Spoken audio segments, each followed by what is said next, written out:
and be better. Solution. What's the solution? Like find something that you're actually passionate about. True, but again, it's too late, right? Because you have to think college is still going to be like, okay, you started in this 11th and 12th grade. It's not going to happen, right? You get my point. It's just it's too late. They know you're doing this specifically for college. Anybody have a solution? Cool, I have a solution. Ready? You lie. Okay. Sorry. Okay. This is the fact of the matter. Okay. They're not looking up, guys. I showed you guys, right? How many kids apply to college every year? Do you think they're doing a deep research into every single student? The government doesn't do that. So. Exactly. The IRS doesn't even get to do that. Okay. So, uh, no, it's not happening. So, what do? Anybody know how long they spend checking through your college applications on average? 8 minutes. 7. 7. As a former admissions officer, you have a timer at the top of the screen. Guys, I'm not kidding. There's a timer at the top of the screen. If it hits 5 minutes, it starts turning red. If it turns after 10 minutes, it goes black. You have 3 of those per day, or you get flagged and then sent for review. Do you understand how this system works? It's horrible. It's inhumane. Get over it. It's fact. So how do you do it? How do you lie?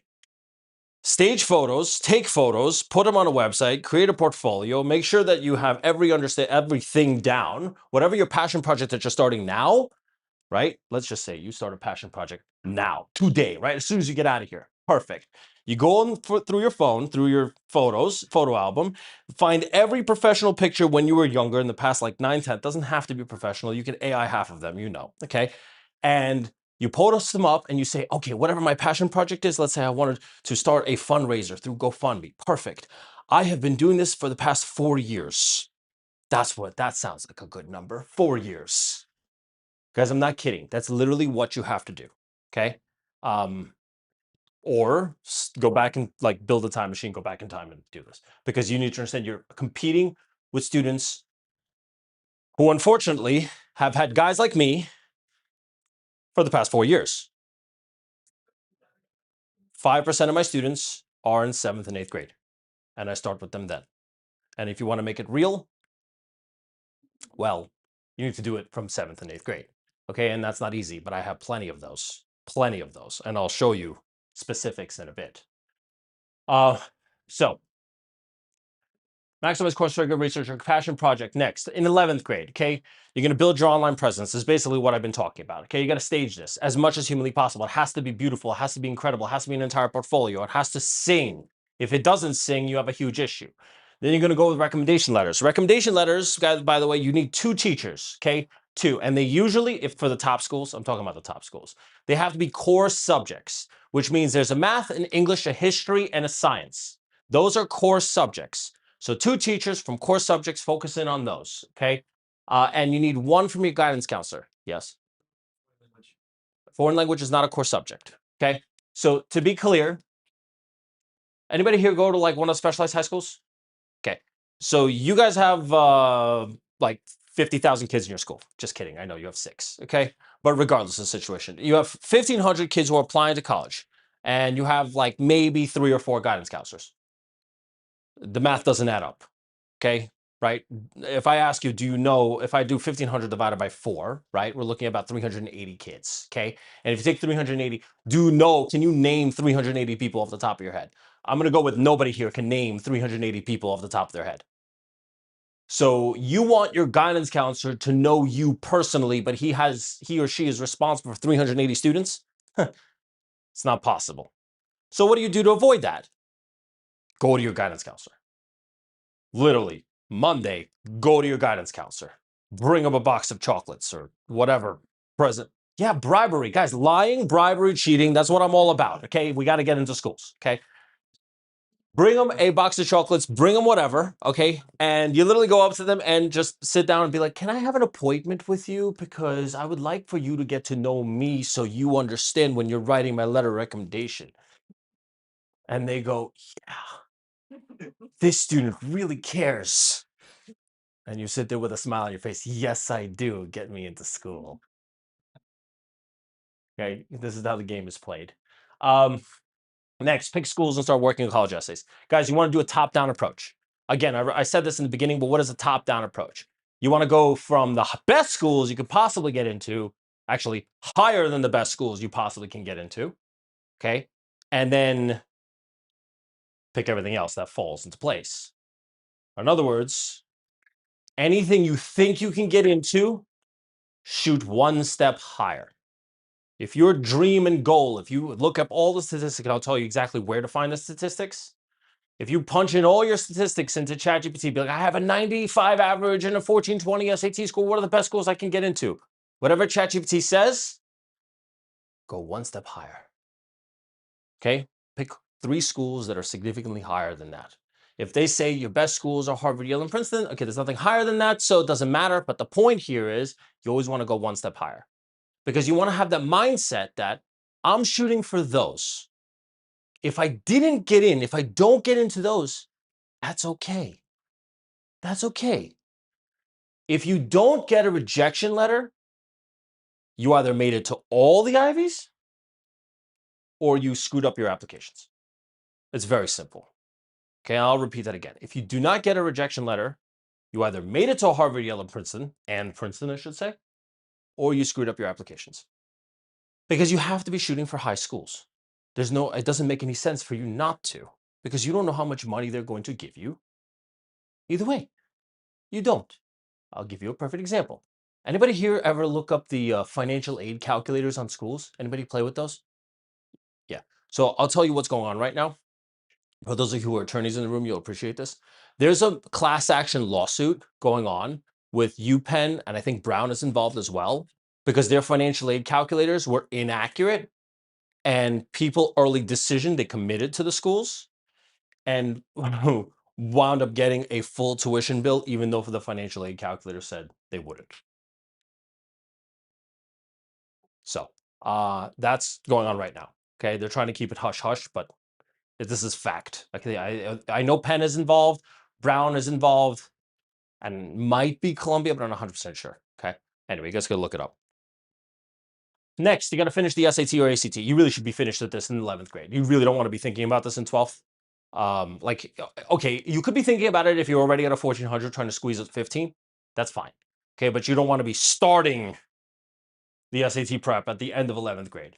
I don't know why people do that. That makes no sense to me at all. You want to be finishing in the end of 11th grade or squeezing from 11th to 12th grade the extra few points to get you to the 1500. Okay. And just to be clear, you only need a 15.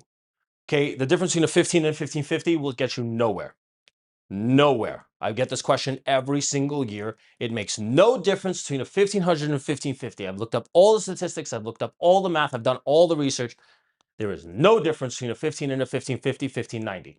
Now, if you get a 16, it's a little bit different. Okay. Sorry, because now you're perfect. But I do have to tell you this. I looked up this number yesterday. 3,543 students got rejected from top tier schools with perfect SAT scores. 3,543. So just throwing that out there. There's 9,000 kids, 19,000 kids, sorry. There's 19 approximately. You know what? I don't remember. There's somewhere around 20,000 kids per year. Okay. There's somewhere around 20,000 kids per year, okay, that get a perfect score on the SAT. And 4,000 of them approximately got rejected. So just throwing that out there, okay, kind of an important stat. So our perfect SAT score is not everything. Let's be really clear. SATs count for approximately 10% of the entire college application process. So just throwing that out there. Next, in 12th grade. So there's a lot of different points to this process, but basically essays are key, okay? Why do I say a college essay is probably the most important? Because the college essay is the very first thing that they are reading. It's the very first thing that they see. It's the very first thing that they're reading. So one of the most important aspects here is your main common app essay.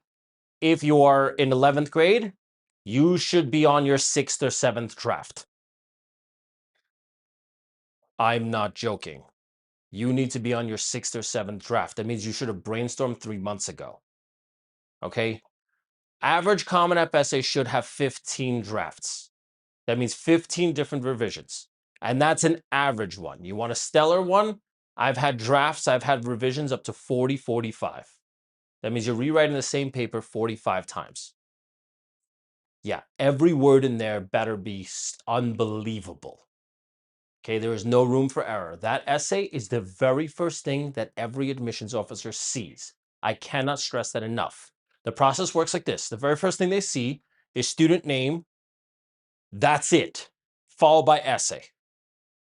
Once they get the personal statement, cool, they see that. They're looking at it. And I'm talking about the top schools. Different admissions are different. But if you're looking at the top schools, they're looking at the Common App essay first. After the Common App, then they go into supplemental essays. Supplemental essays are specific essays for each individual school. Okay. So there are why this school essay. There are what's your favorite color essay. They go, what kind of weather do you like? These supplemental essays are very strange and they get very strange very fast. Okay. So just a heads up as far as that's concerned. Okay. I think the craziest supplemental essay I have ever seen, and this was nuts. Okay. So I'll tell you a little bit of a story. This was in 2018. Ava Bandel. Okay. Her dream school was Harvard. Okay. Not kidding. Her dream school was Harvard. Totally nuts. Okay. And we worked on the SAT together. She wound up getting, she's a super smart kid. Okay. She wound up getting a 1560. Super solid. Okay. She was like top 5 in her class. She lived up in Long Island. She was going to north or south, whatever. Okay. Like near the Great Neck area. And basically, I was going through her entire application. So we finished the Common App essay, we finished everything. Harvard had this essay, back in the day. What is the riskiest thing you've ever done? Okay. This is no average kid. What is the riskiest thing you've ever done?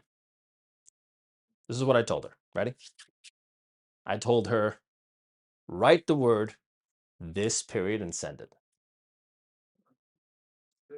Write one word, this. What's the riskiest thing you've ever done? This. Everybody get the idea? This.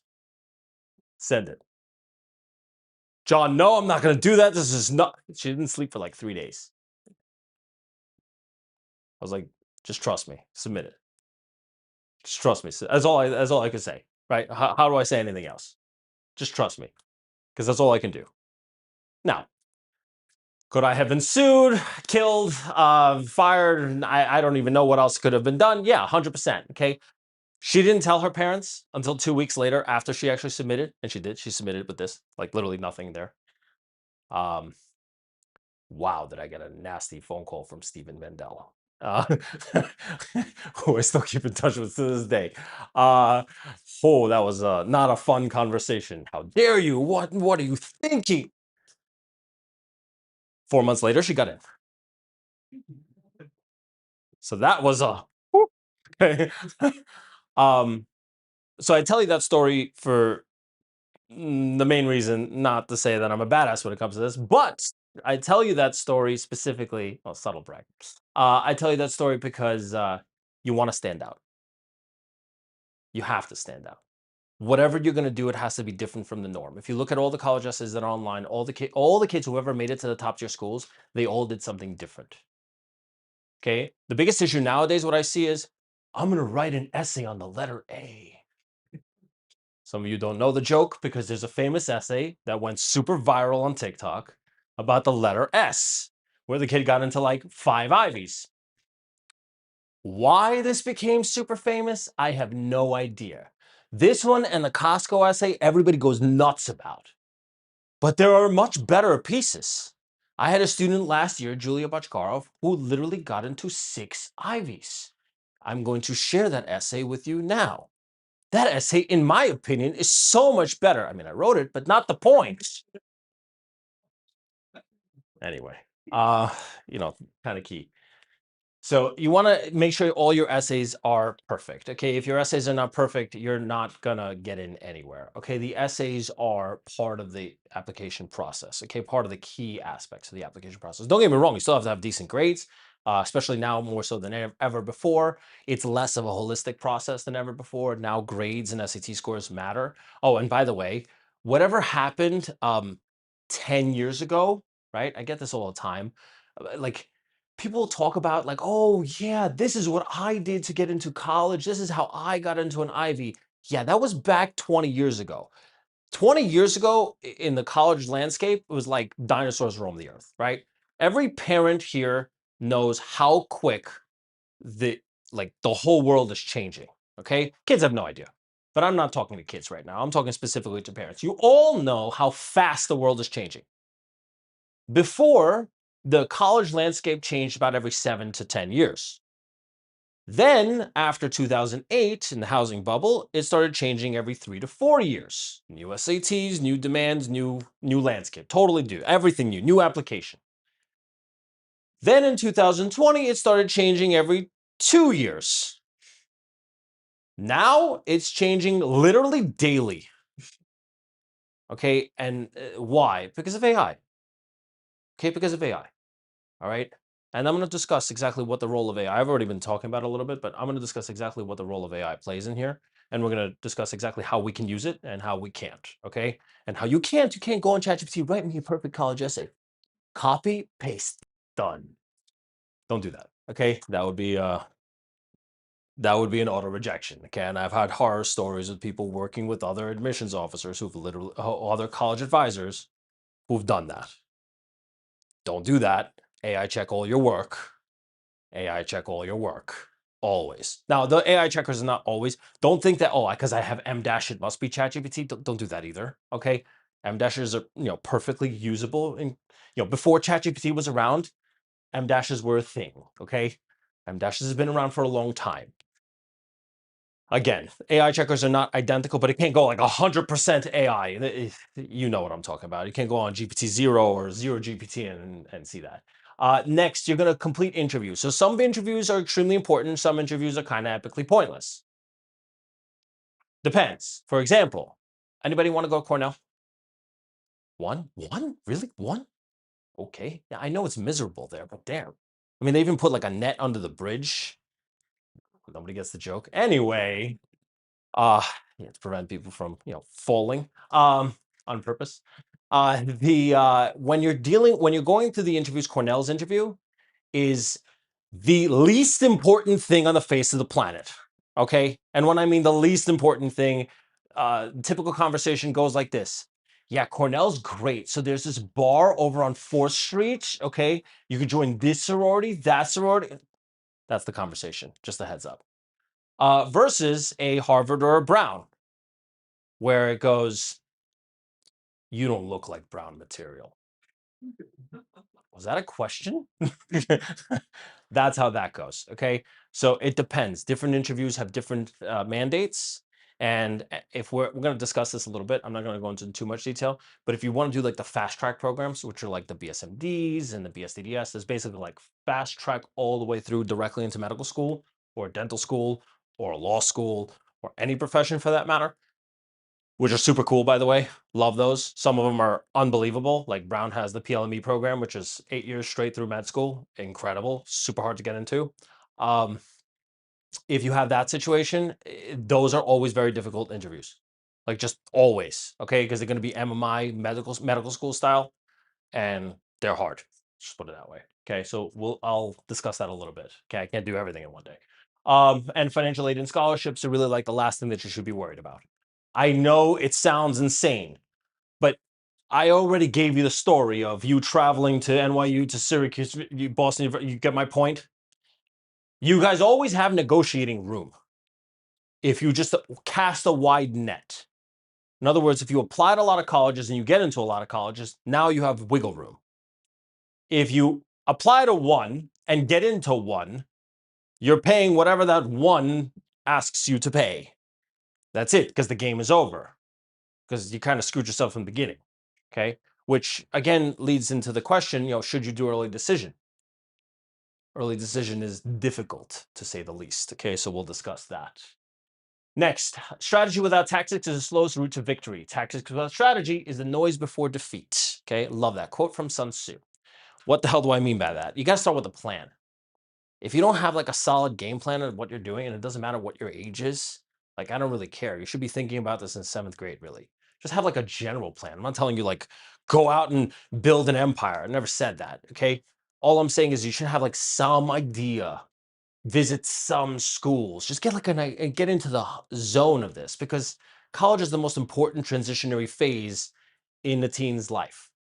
Okay. And this is pure study. This is like flat out from every single review on the face of the planet, which is why 8.5 million people apply to colleges, which is exactly why parents and everybody is sitting here right now. Because really, this is the massive stepping stone. I'm not saying you have to go to a good university to be successful. No, that's clearly been disproven. But going to a Harvard, Yale, Princeton, Columbia, Dartmouth, Duke, Brown, UPenn, Wharton, any of those, I mean, those average salary statistics are quite clear. The data is clear. Okay. There's this new trend going around on social media that you don't need to go to college in order to be successful. True, you don't. But more billionaires were made from UPenn than not from UPenn. It's just fact. Okay. These numbers are clear. Like I tell all my students, I've said this multiple times in all my classes. I'm like, okay, get into a Harvard, build a company, then drop out. Nobody cares. Everybody just wants you to get a Harvard, okay? Because once you're in Harvard, you're clearly not an idiot. I'm talking about Mark Zuckerberg, okay, and Facebook. Yeah, just throwing that out there. Jeff Bezos, everybody here, a little small company called Amazon, Princeton, anyway. Next, okay, you're going to build your extracurricular plan. You have to have an idea of exactly what your trends are, right? So if you're an athlete, focus on the athletics, okay? I'm not necessarily saying you're going to get recruited. Recruiting is tough, okay? Recruiting is very hard. Honestly, in my opinion, being a top athlete is harder than being a top student, okay? Because you're literally in sports 7 days a week, 8 to 10 hours a day. That's why a lot of people drop out of school. They do. This is fact. Okay. A lot of people go homeschooled, and I have a lot of students right now who literally just drop out and that's it. Okay. That's how that goes. You're going to plan the summers to maximize effectiveness. I give you a whole big plan there. You guys can take a look at that afterwards. It's all in your booklets right now. Everybody who's online, I'm going to give you access to this afterwards. You want to pick grades and pick the right classes. You want to take the hardest classes imaginable. Take hard classes, okay, and try to do as best as you possibly can in them. No, you can't take an AP Chem Physics and Bio and get like C's and D's. Okay, that would be problematic because you're not going to a top school. It's just that simple. All right, you want to take hard classes and do relatively okay, 90s to 95. So I'm not saying you have to have 110s in an AP Chem class. That would be nice, but it is what it is. Okay, unfortunately, beggars can't be choosers, right? So take hard classes and do as best as you can in them. That's what I'm always going to say. You always want to challenge yourself. That challenging aspect is huge. Challenging is always huge. And then start a passion project. Passion project should be towards your interests. It should be towards your interests, okay? You can't be like, I want to do science. I want to go into medical school. That's what I want to do. But I heard some guy, some college guru on TikTok talk about how it's really good to volunteer for a senator and do model UN stuff and debate club. I'm going to do that. Doesn't make any sense. Yeah, okay, but if you want to do science, then stick to the science. Yeah, it might not be your best bet. Okay, it's not the top recruited stuff, but I'm not going to give you generic advice. You has to focus on what your profile is. Okay, you have to think about it as a pyramid. You're stacking the pyramid. You can't be like, oh, well, I'm just going to do random things that everybody else has an improvement rate, right? Improved rate. So in other words, debate club, fencing, rowing, model UN, DECA, if you do well, are some of like the most popular, incredible activities that get kids into top tier schools. But if it has nothing to do with what you want to do, then it makes no sense to do them, right? So like I have students all the time that are like, well, I'm going to go into law. Great.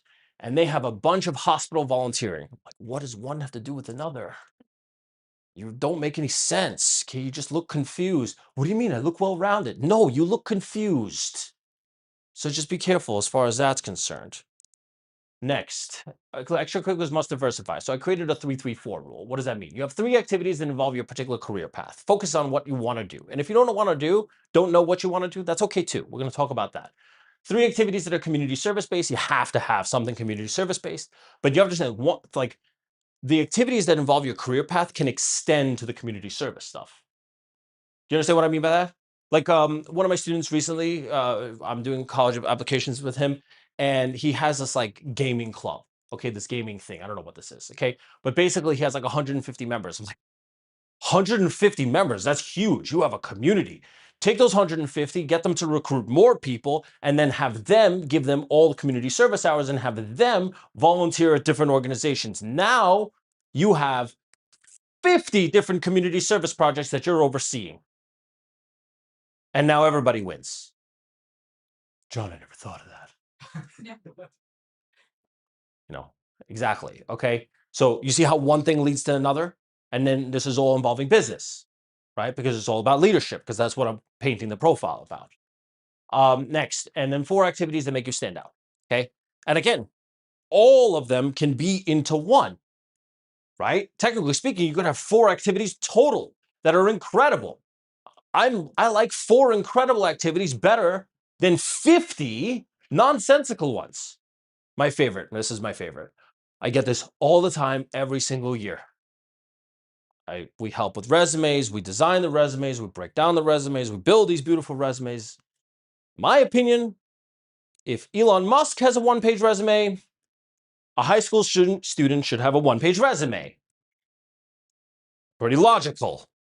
And yet, students every single year give me resumes that are this thick. I go, how long does it take a college admissions officer to go through your applications? John, yeah, 7 minutes. This is clear. Yeah, okay, cool. How are they going to get through this in 7 minutes? Guys, they see this, they're tossing it along with your application, because that's what I would do. Why would you understand? You also, like, I literally sitting by a computer, you're reading essays all day. You have a timer on the screen. You read the essay. Okay, essay's not bad. You go through supplemental essays, not bad. Resume, scroll. When does this thing end? You know what I'm doing? Next. That's what I'm doing. Sorry, but that's fact. Okay, and that's exactly how it's going to go. So that's the 3-3-4 rule. Whoops, wrong thing. Next. Oh, Hi I don't have. everyone, my name's Okay, Emily. well, anyway, I'm this studying is a psychology video I'll at the send you University of guys to you later. But Pennsylvania basically, and this is one of my students marketing at who's in Wharton. Penn, I just wanted to and give you a brief essentially, overview of the she's talking about activities her that I engaged extracurriculars and in what when I she was in high did. school. I don't want So to I turn up went the to volume because I'm Goldstein, gonna and have. Can there we turn up I the was volume in actually? the Is that student possible? government and senior council where I served Okay, as but senior we gotta. representative. I also founded a mental health club in 10th grade. Okay, whatever. You guys will get the idea. Hi everyone, my name's Emily. I'm studying psychology at the University of Pennsylvania and marketing at Wharton.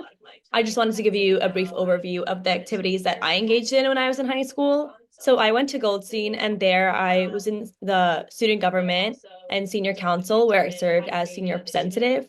I also founded a mental health club in 10th grade, which I ran through all years until I graduated. Outside of school, I was very involved in fencing, so I had spent a lot of my time in fencing, and now I'm on the team here at Penn, but I was a walk-on, so I didn't get recruited. I also, during the pandemic, had created an initiative where I integrated my passion All for right, good enough. baking, and I baked goods for essential So workers, and I basically, I'll delivered them all summarize. throughout Okay, the I said, okay, pandemic. what do you like to do? I Right, this is also usually the question created I a get when YouTube any new channel students where I that I get. interviewed What do you healthcare like to do? She's professionals like, I all like to over the bake. world.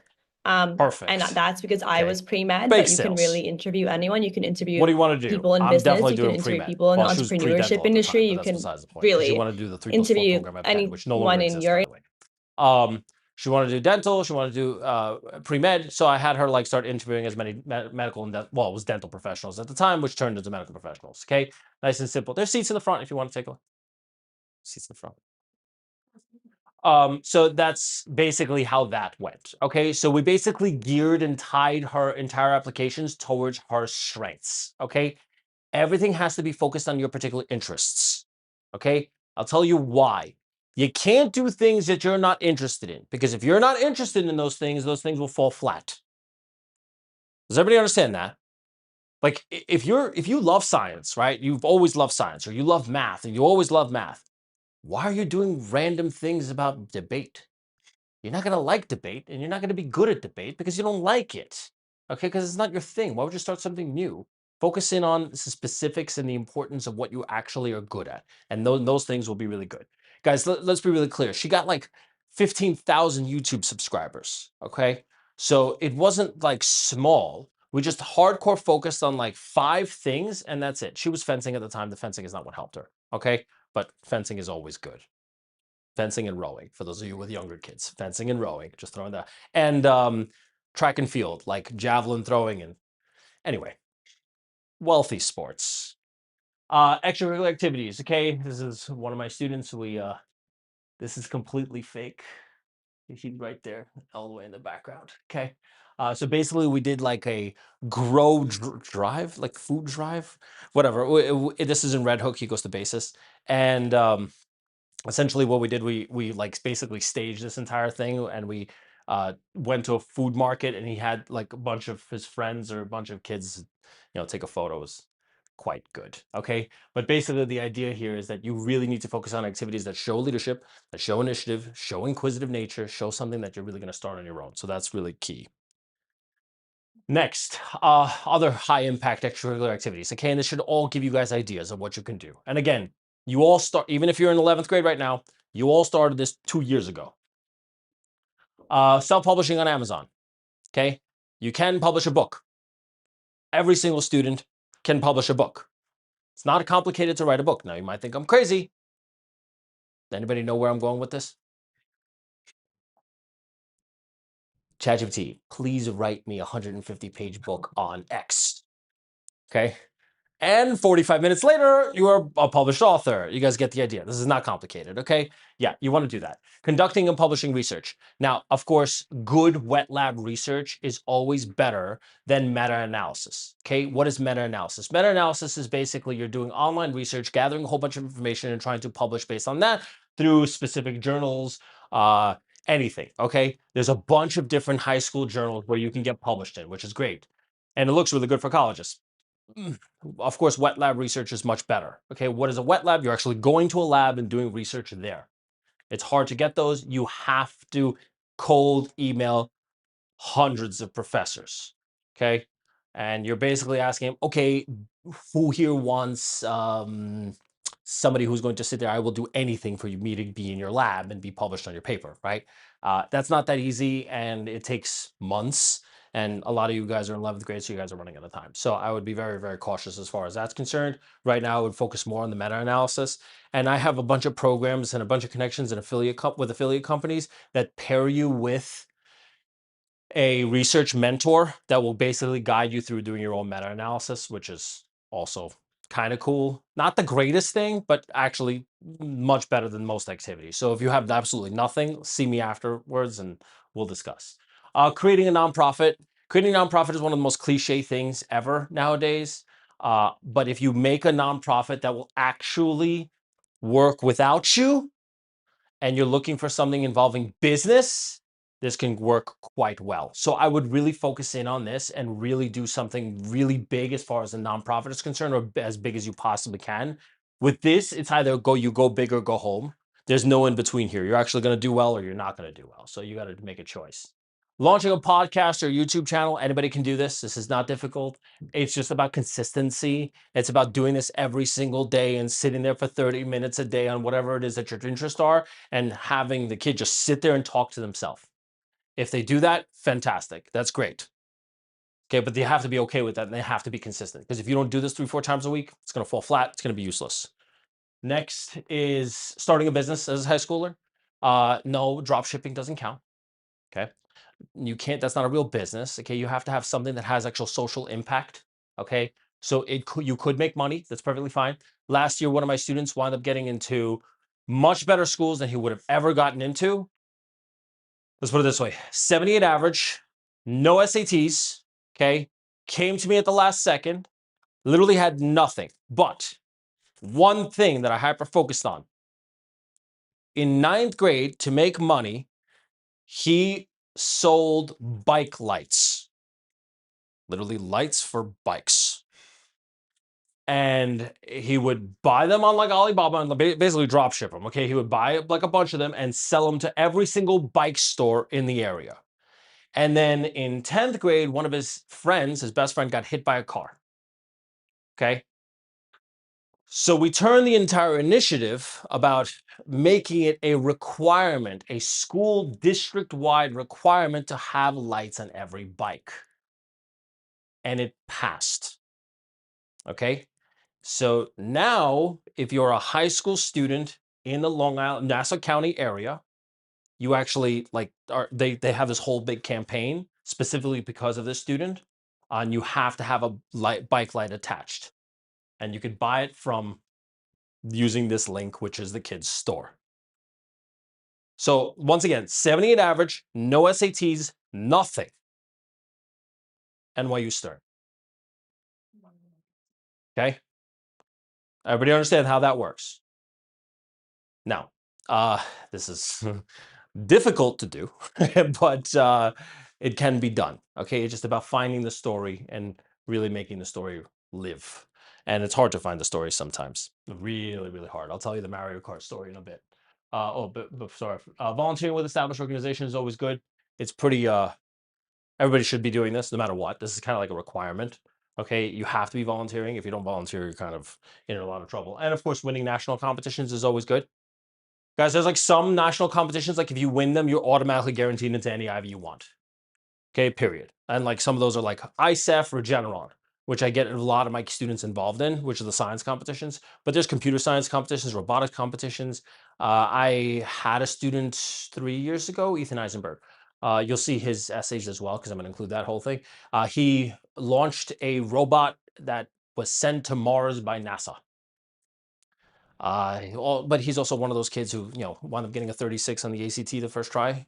And then he, just in case you don't know what the ACT is out of 36. And then he was like, John, I don't know if the 36 is good enough. Can I take the SAT? Okay, Ethan, go do it. Yeah, okay, I already signed up. Okay, cool. 3 weeks later, he gives me back, is this good? He sends me a screenshot of a 1600. I was like, okay. Kind of. Okay. just a bit. Okay. He was valedictorian and he didn't even try. Yeah, it was pretty nuts. I get one of those every once in a while. So just throwing that out there. Yeah, he won like everything. Okay, robotics wise. Okay. He wanted to go to UPenn. Just throwing that out there. The ultimate question that many parents have: how do I know which extracurriculars would work or structure anything if my child doesn't know what they want to do? Well, here's sorry. Company, so we could reinvest. Company? Oh, I don't know. I lost contact with him. A lot of the kids I keep contact with them, and then some of the kids get busy and then they ghost me. Um, it is what it is. Okay.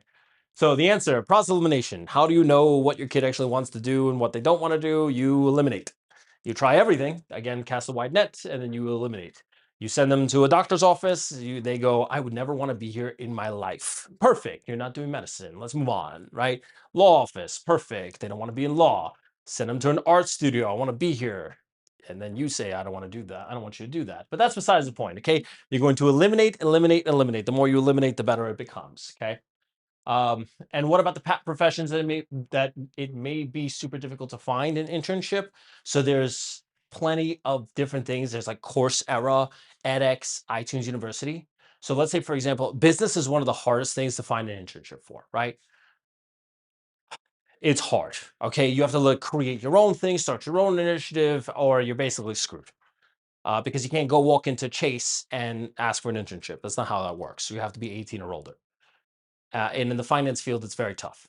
What you can do, however, is if you're not sure about whether your kid wants to go into business or not, you take courses, right? You take courses on business entrepreneurship. You take courses on finance.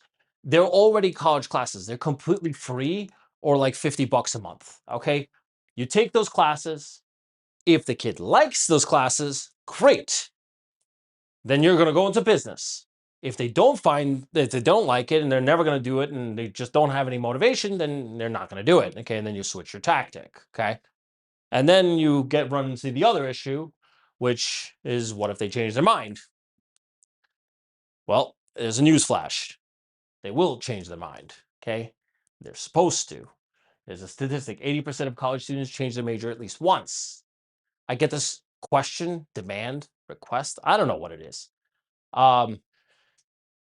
That it's like, I want my child to have a major that matters, to study something that's actually practical.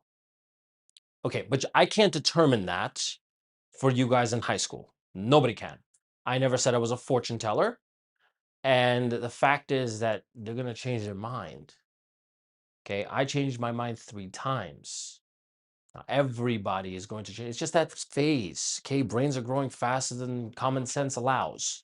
It's very difficult at that stage to kind of gauge anything. Okay, so at this point, I would say it doesn't really matter. Let them, just keep encouraging them to keep working, because it doesn't matter as long as they keep working hard and expanding their horizons.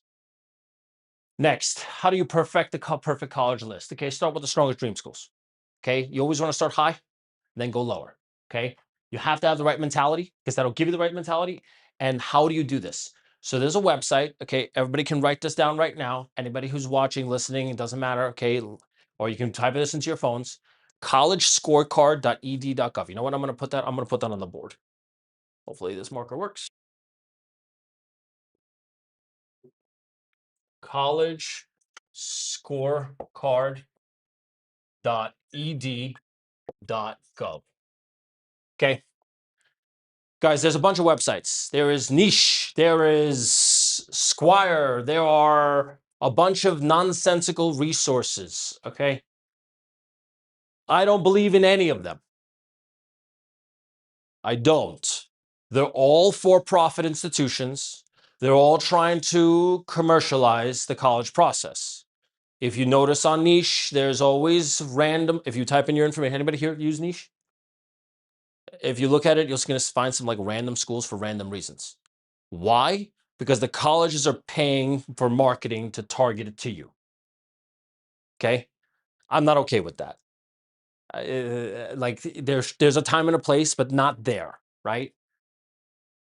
collegescorecard.ed.gov is a government-based website that is government funded, non-for-profit, and it's literally just a giant database.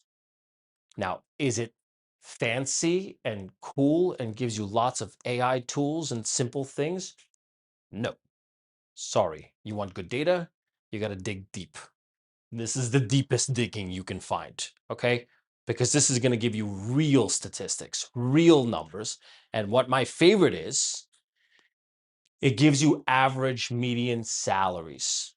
Median salaries, not average salaries. Median salaries, okay? Gives you real statistics and median salaries after graduation. And it gives you median payback rates, okay?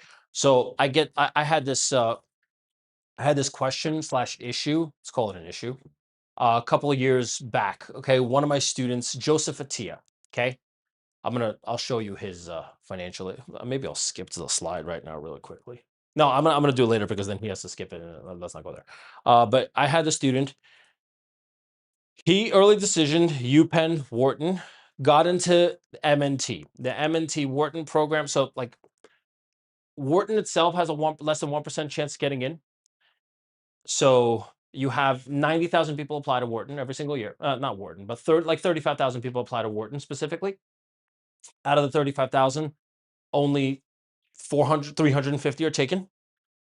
Out of the 350 are taken, 30 can get into the MNT program. So he got in. Okay. I'll explain how. And he got a financial aid award package that basically covered his entire tuition minus 10,000. So he had to pay for University of Pennsylvania Wharton 10,000. I kid you not, he sends me a text message, John, I don't want to go to the school. I don't want to pay the 10 grand. I responded, I'm going to block you. And basically, and I'll explain why. On collegescorecard.ed.gov, if you look it up, okay, you're going to see their average salary, okay, and you can even there's like a feature you can pay for. You can add it for extra specific details. And right now, the average starting salary from not the M&T program specifically, management technology program, but from UPenn Wharton, average starting salary right now, if you look it up, is $273,000. So I'm gonna go, you're worried about the 40 grand you're gonna pay for college? Nuts. Right? You're gonna pay that back in like 2 months. Why are we discussing this? So one of the statistics that they have on there is average payback rates. Okay. And so you'll see like a UPenn has like an average payback rate of 3 years. Okay. So again, this is why I keep focusing on don't worry about the money. You'll worry about the money later. I mean, worry about the money, but later. Okay. Money's always important, right? The reason why you always want to start with the strongest schools because the targets and safeties are easy when you actually set up your applications correctly, right? I discussed this all in the beginning, so I'm not going to bore you with this. Okay. But again, there's no point in setting up for a school you know you're going to get into, right? I get this every single, I get like 3 of these every single month. And it's always like, I had a recent one. Yeah, I'm valedictorian for my school. I have a 1570 SAT score. I have like, I started this nonprofit, that nonprofit. I have like, I raised like $100,000 and we're working on a cure for cancer. And, my college advisor at school told me that I should, probably the best school I should be shooting for is Binghamton. Okay. Uh, no. For those of you in Brooklyn Tech, Stuyvesant, Staten Island Tech, so on and so forth, top 20% of those top tier schools are automatically accepted into the SUNYs. Congrats. Okay. Somebody just went yes. Okay. You're automatic, like literally automatic. It's like you're automatic. There's no, you don't even have to apply. They just send you out an acceptance. Okay. So just throwing that out there. I wouldn't be shooting for a Binghamton. I mean, I'm not nothing wrong with Binghamton, cheap, good value school, but not where the cookie should crumble, if that makes any sense. Okay, if you're that kind of student, you should be really shooting for a Yale, or Harvard, or Princeton. Okay, and if they reject you, well, that's okay. There's nothing wrong with that. Don't fear rejection. Next, your college list should be split. You have reach schools, target schools, safety schools. Okay, some people come to me and tell me I'm going to apply to like 5 schools. You're not going to get into any of those 5. You have to have 5 schools in each category. Average student applies to 17 schools. Okay. So the good high reach schools are highly competitive, low acceptance rates. Target schools have good match, strong chance of admission, and the safety schools are exactly what they imply. They are for safety reasons. So you're going to begin writing the Common App essay then.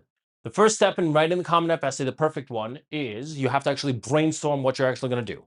This requires journaling, ideas, idea mapping, literally post-its, ChatGPT, whatever. It doesn't matter. Just come up with as many ideas as humanly possible that revolve around your life. So the first like 2 weeks, what I like to do with students is we come up with like 100 different ideas. From those 100 ideas, we cross out 90 of them. Okay. We sleep on it, cross out 90 of them. Cool. After that, we take those 10 ideas and we literally write essays, stupid drafts, paragraphs, whatever, on those. Then we start mixing and matching and seeing what works and what doesn't. Then we have finally essay. Then we delete said essay and write a new one. Does everybody understand this process? Yes, it's intense because it's 650 words on exactly what you have been doing for the past 16 years. Okay. And I would be very, very cautious on taking this non-seriously. Okay. So really be careful as far as that's concerned. All right. You have to rewrite, rewrite. And then you're going to have, once you're done, once you have something solid that you like, that your family likes, then you're going to show it to everyone that matters. Now, before I go into the next slide, I'm going to tell you a little bit of a horror story. I had one of my students, we worked on her essay for months. Everything was perfect. Everything was great. Incredible stuff. Okay. Really, really strong piece. She sends it to one of her friends. And her friend says, this piece is amazing. This is awesome. I love this. This is incredible. Takes it, uploads it, sends it as her own. Oh, don't worry. John will help you with another one. No, I won't. Okay. So it was what it was. Okay. That was a massive issue. I refused. Okay. Be careful with who you send it to. Fair enough. I'm sending you old things. I'm not sending you current essays, okay? Because everybody here will walk out with, I talked about 3 case studies. I'm going to be discussing 3 case studies of students that I had from not this cycle, but the previous cycle. I couldn't use this. I was really, well, I really wanted to use this cycle, but I can't because the cycle's not over yet. The cycle's only over March 26th, okay? So I'm using old case studies. Sure, you can do that, but do not be very careful with who you give it to, okay? Careful. That's all I'm saying. I've also had horror stories with teachers. Okay. 2 years ago, I had a student who wrote a very, very personal piece about her father passing away. And her teacher decided to take her essay, because it was an assignment in school, her English teacher, make copies of it, hand it out to everybody in the class, and go, let's rip this apart. That's a little disgusting without her permission. It's unethical. There's nothing illegal about it, unfortunately. But this was a whole big disaster. She came in hysterical. Her mom was flipping out. Unfortunately, it's educational, so it doesn't fall under the copyright. Anyway, I'm not an attorney. I don't care. I'm not discussing this. Okay. um, but yeah, okay, that happened. All right. And that was a pretty disgusting scenario. Okay.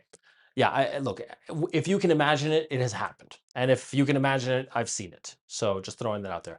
The only reason I'm telling you the story is just be careful with who you share your essays with. Okay. Be careful. Okay. You have to truly trust somebody in order to share your personal story with them. All right, don't, because otherwise they're just gonna rip ideas off of you. Okay, like I'm writing some really crazy ideas right now, and when I mean crazy, I mean forget the this sup. I'm writing essays that are not even essays anymore. I can't discuss it. I won't discuss it. I can't. I'm sorry. Next year I will. Okay, but not right now. Okay, because the whole idea of this is for you to stand out as much as humanly possible, and that's literally if you're gonna get one thing out of the session, that's what it should be. Stand out, because that's the key. Next, 5 key components. Okay, you have anybody here like a social media guru? No, nobody? Really? Anyway, you have a hook, you have narrative, core values, impact, and emotion. If you have these 5 things, not only are you telling the most authentic story, but if you notice on every single time anybody's doom scrolling on TikTok or Instagram or any of these, they all have this. Because humans are all the same. It doesn't matter whether it's a college essay or an amazing TikTok video, right? A viral one. It all has that. So for all of you out there at 16, 17, and you're sitting there doom scrolling for 3 hours and your mom comes in screaming, get off your phone. You go, I'm preparing for my college essay.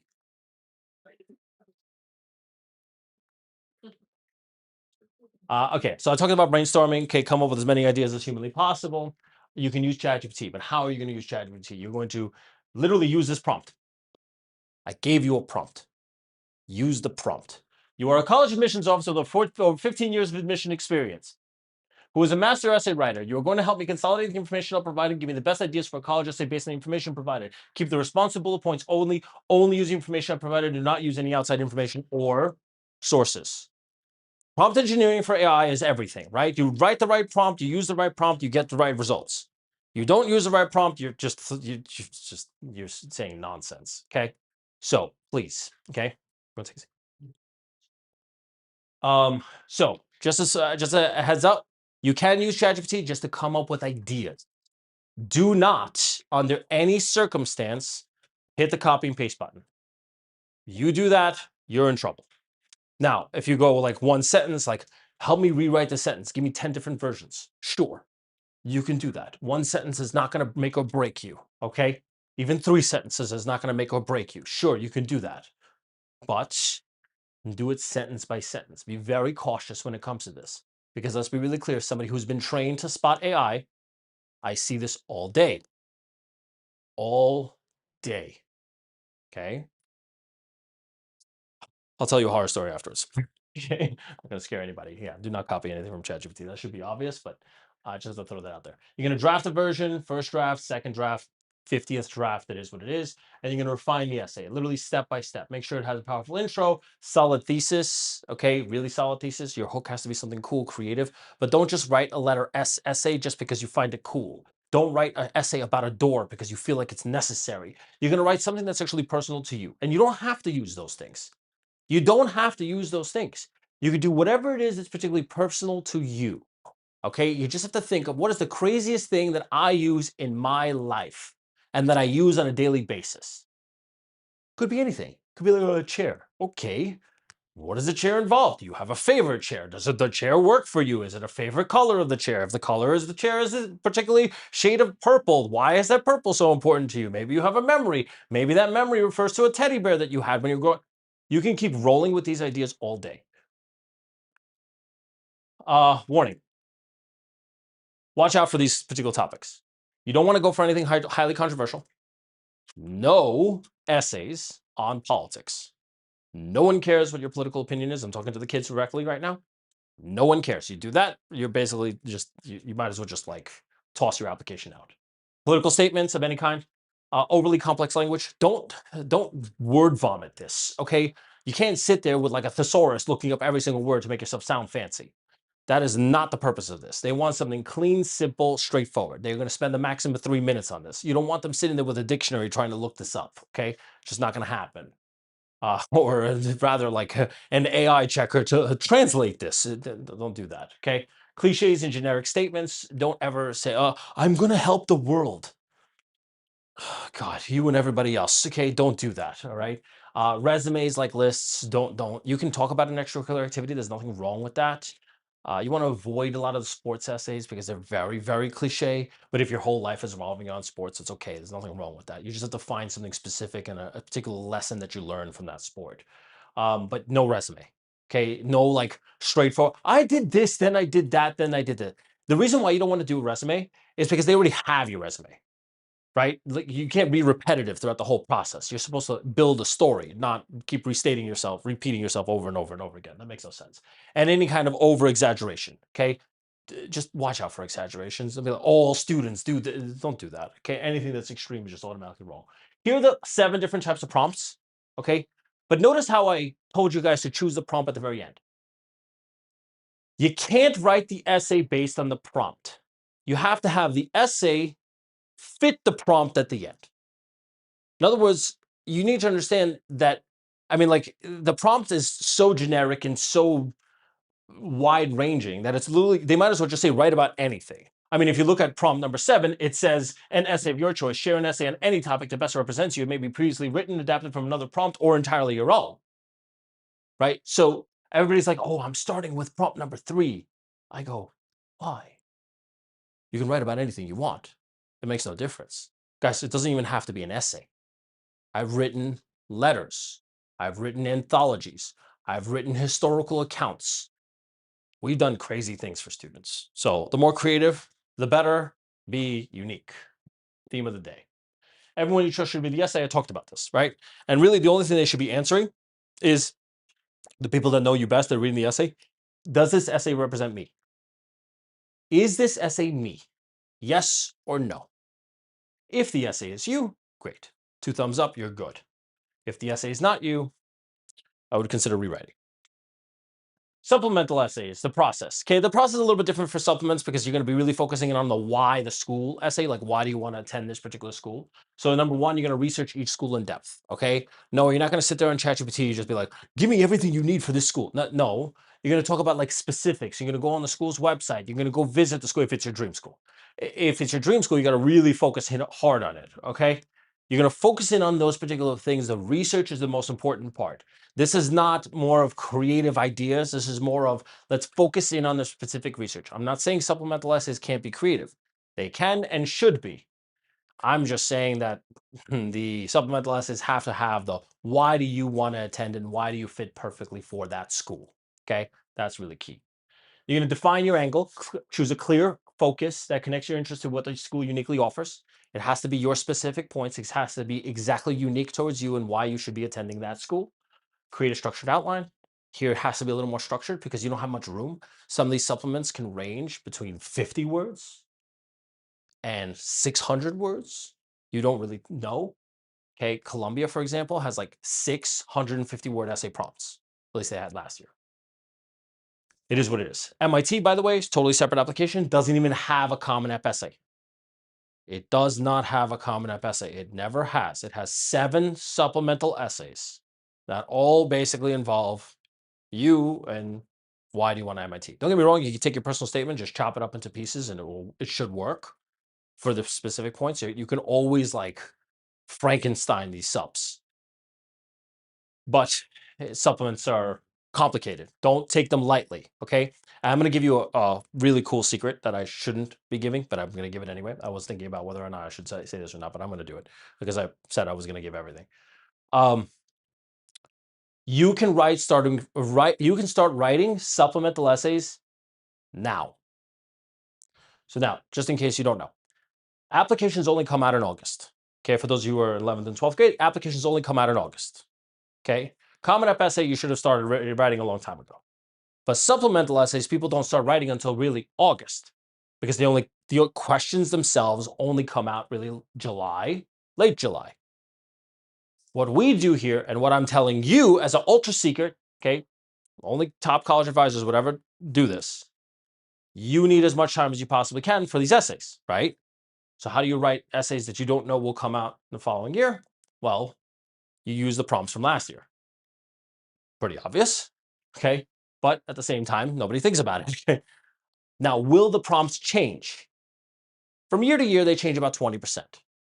But if you already did all the pre-writes, if you already did all the work and you finished everything by June, July hits, new essays come out, August, whatever, what do you need to change? You have, whatever, 25 pages of writing. Now you have to change up a little bit here and there. It's still the same stories. You're not changing within the course of 2 months. So you're not going to have different extracurricular activities. You're not going to have any of that. So shift it a little bit. Change your essays by 20%. It'll take you 3 days. That's what we do here. Okay, we just change the essays by 20% because we're already done. So that way, you're done with your college applications first week of August. What you do not want to do is go into senior year and start writing all your essays. Oh, I see that every single year. And for all of you parents with anxious kids, I'm talking directly to you.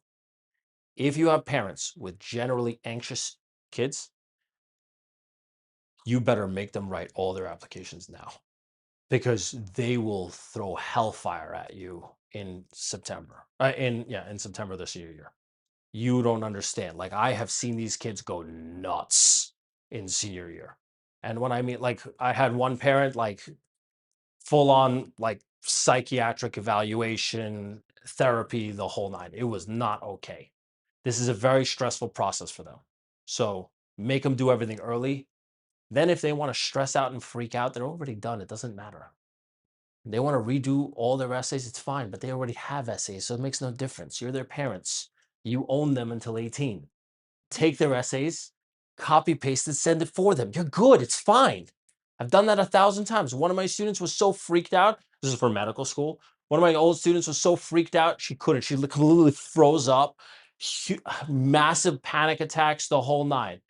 I told the mom, all right, come 6 hours later, we submitted all her applications. She didn't even know she applied to med school. She found out in January, John, what the hell is this? I got into Toledo Medical School. Yeah, congratulations. You're going to be a doctor someday. Not joking, okay? That was funny. She was a funny kid altogether.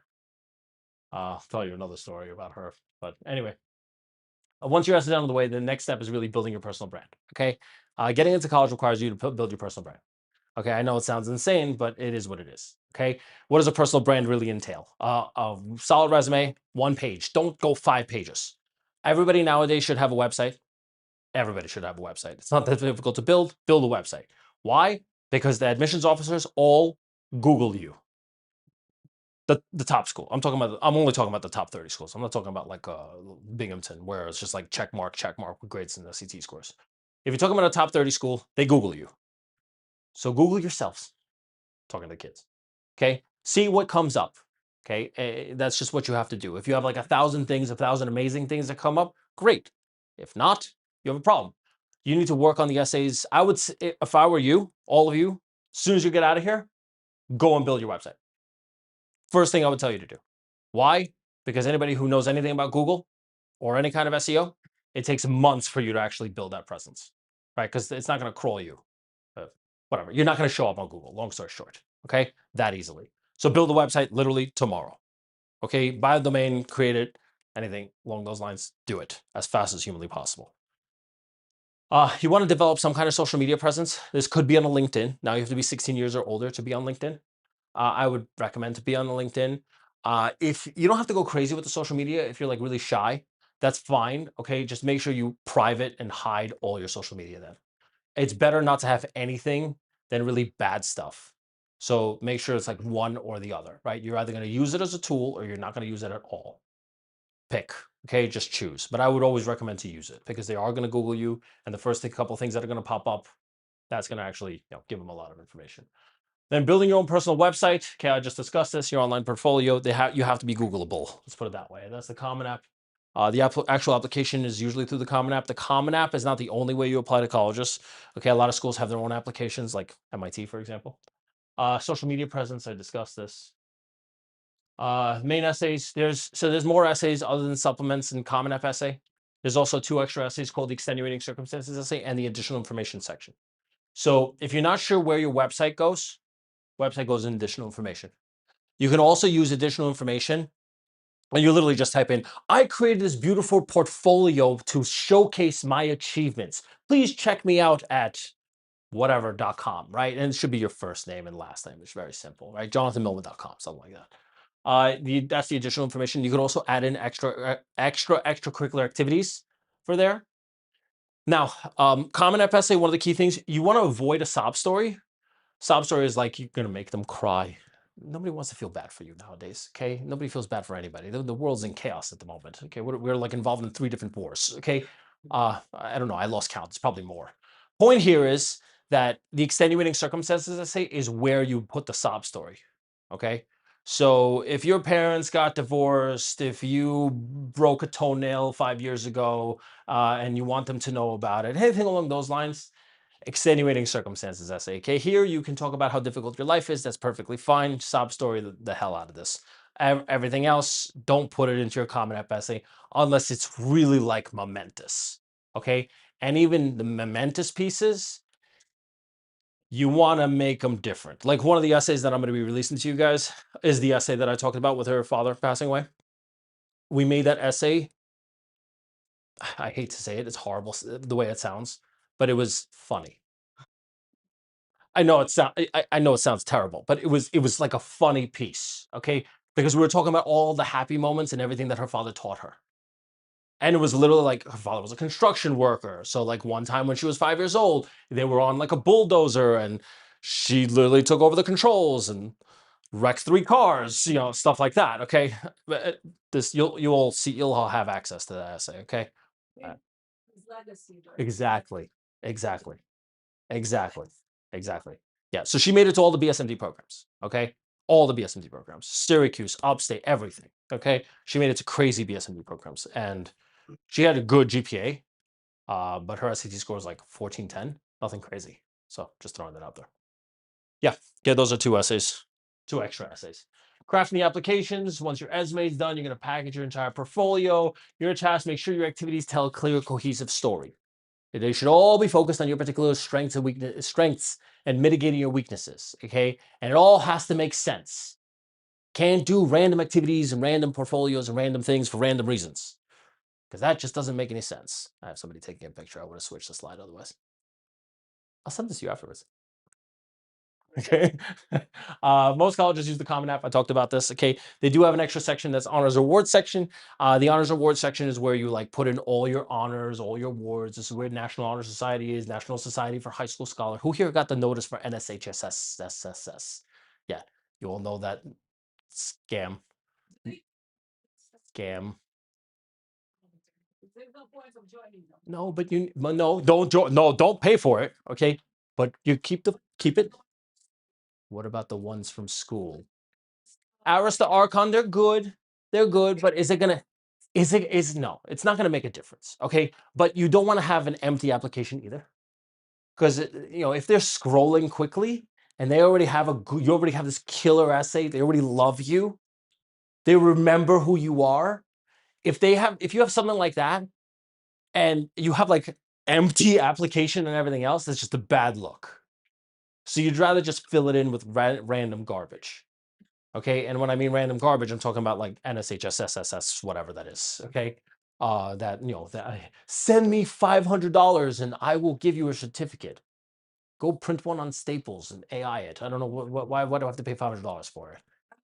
Like same thing with the paid memberships to Visa. Yeah, same thing.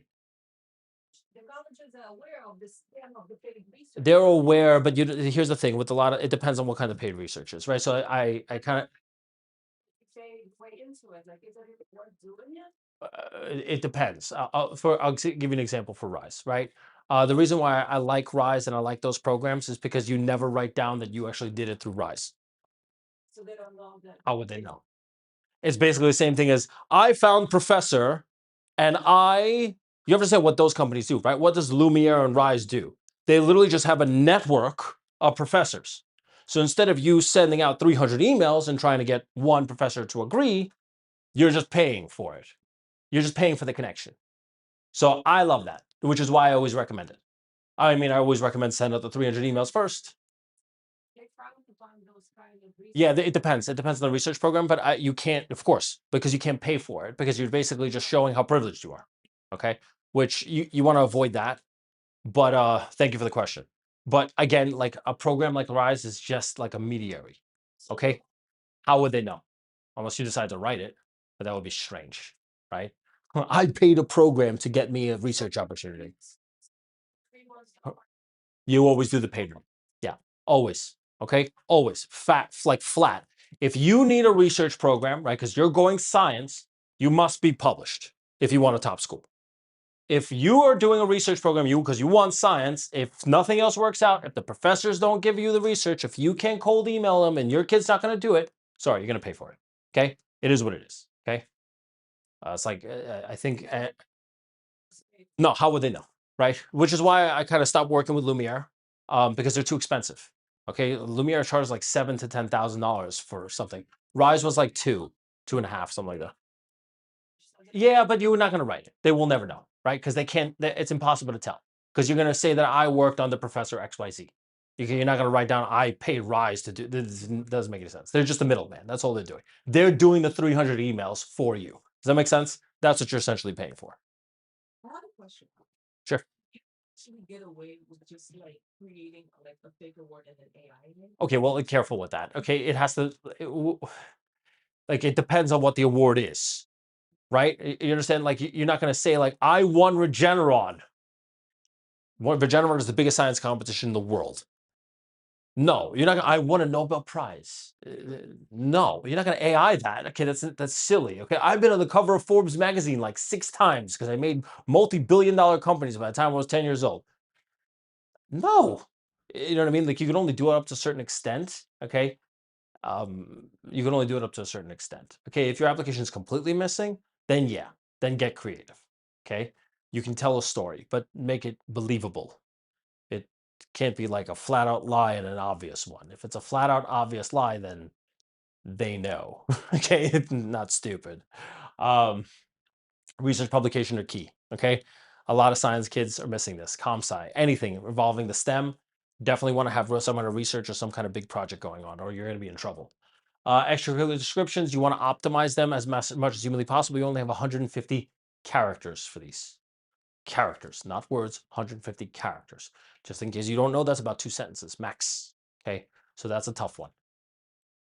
Next, some applications have their own systems like MIT, Georgetown, a lot of others. Okay, and it's annoying because you have extra work to do, but they're just separate. So just throwing that out there. Letters of interest and continued interest. This is a lot of people don't know what this is. Okay, letters of interest are before you're applying. So again, who here is in 11th grade going to 12th? Cool. Who here had contacted their admissions officers for their dream schools? Oops. I guess you're all in trouble now. You can contact your admissions officers for your dream school. You literally go, UPenn admissions. And then there's a whole bunch of admissions officers, and you can email the school directly and you go, I'm talking about UPenn because Michaela B is the admissions officer she's the regional admissions officer. So they have the main admissions board and they have multiple regional admissions officers. Michaela is the Brooklyn one. here. Okay. You can look it up. It doesn't matter. UMich has their own regional admissions departments and so on and so forth. You contact them and you go, Michaela, I am the greatest thing since sliced bread. I plan on going to your school and applying because I have this and this and this GPA and I've been doing this and this. Please remember me. Now, you're not going to get response. It's not about the response. It's about emailing them and making sure your application gets read. Because you don't want them to go, misclick, delete, sorry. Because that happens all the time. All the time. You hear horror stories about this. Kid with 1600, valedictorian, Stuyvesant, crazy extracurricular activities, unbelievable essays, rejected everywhere. Yeah, it's a misclick. It's a misclick. That's it. And it can happen multiple times, but there's probably something. Most likely, if he's rejected everywhere to every single school, he definitely screwed up his apps. Okay, that's usually the way it goes. But sometimes the kids do get rejected from random schools. It doesn't make any sense, right? So like a kid like that would get rejected from like a Georgetown, but get into Harvard. Strange. Before I go into that, letters of interest and letters of continued interest. Letters of continued interest if you get deferred. Okay, deferral is not the end of the world. Deferred means we can't take you for this class. We're going to take you for the regular class or waitlisted, right? We can't take you right now, but we'll put you on a wait list. And if not enough people go, you'll get in. You have to write letters. You have to write updates. That's what a letter of continued interest is. It's called a loci, okay, for short. LOI, loci. Just getting familiar with the acronyms. Next, direct communication makes a difference, okay? Send letter of interest. I already discussed this. I don't have to go into this slide even further. So when to apply? This is key. Okay, applications come out in August. When should you submit? First week of school in senior year. You should submit first week of school.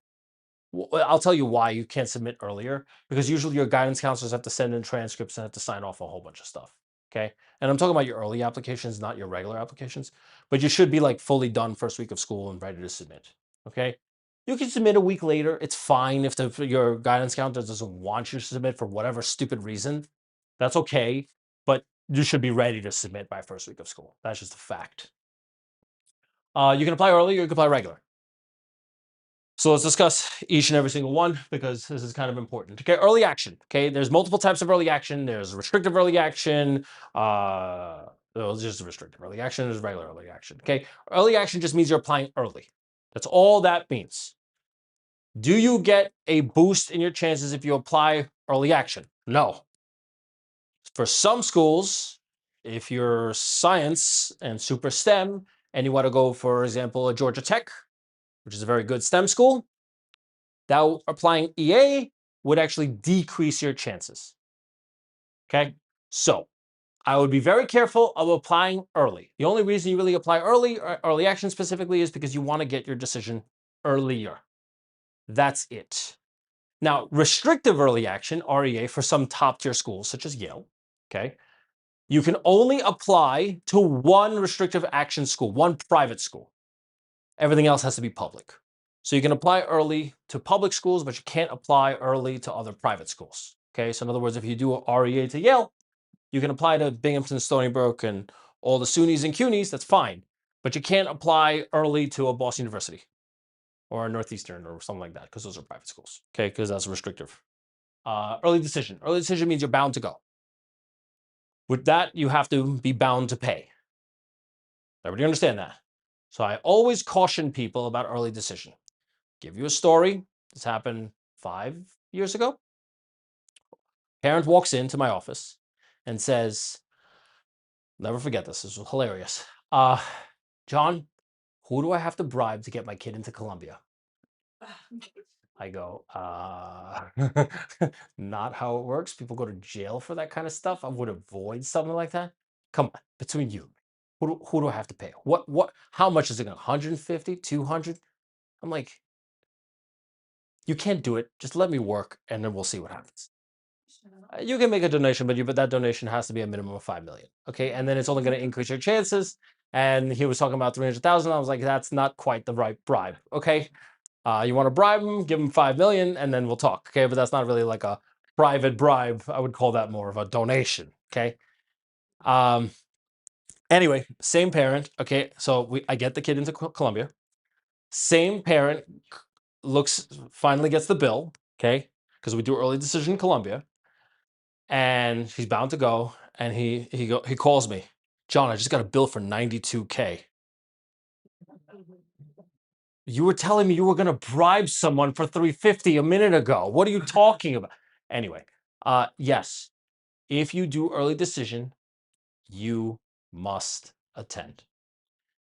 You can get out of it, but that is something I do not like to play with, okay? And I do not like to play with it, and I'm just going to be flat out honest. I don't like to tell that story because I know a lot of admissions officers, and it's going to make me look bad, okay? So unfortunately, that is the information I will be willing to withhold, okay? But I would really start seriously consider that early decision is completely and utterly binding, okay? You guys can look up for yourself how you can, it's available on the, this is not like private information.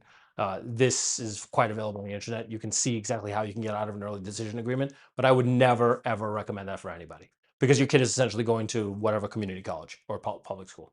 So just throwing that out there.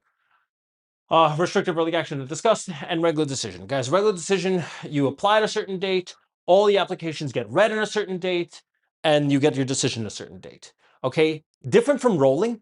Rolling admissions, RA, is a little bit different because you apply early, you get your decision early. Okay, so regular decision, you apply at a certain date, doesn't matter, all the decisions come out at the same time, same, like just specific dates. Versus rolling, you apply early, you get your decision early. Okay, so for most undergrads, they're rolling. Most undergrads, I'm sorry, they're regular decision because they're all going to get read at the same time. Evaluate your application honestly to determine whether you're ready to apply early. Okay, you have to be super ready to actually apply early. You have to be very good to go. Early decision, you have to understand, for some schools, to get into some schools is kind of a requirement. Okay, like for example, University of Pennsylvania, 55% of their class comes in through early decision, which means if you don't do an early decision, you're basically not going, right? Because it's more than half. So just a warning as far as that's concerned, okay? And early decision, not early action, early decision increases your chances, usually on average 20%. So just throwing that out there, okay? That's why you want to do an early decision for some schools. Let's talk about scholarships, money. This is the biggest point of conversation. Everybody wants to talk about money. Money is the key, okay? Scholarships and financial aid. First off, let's understand what they are.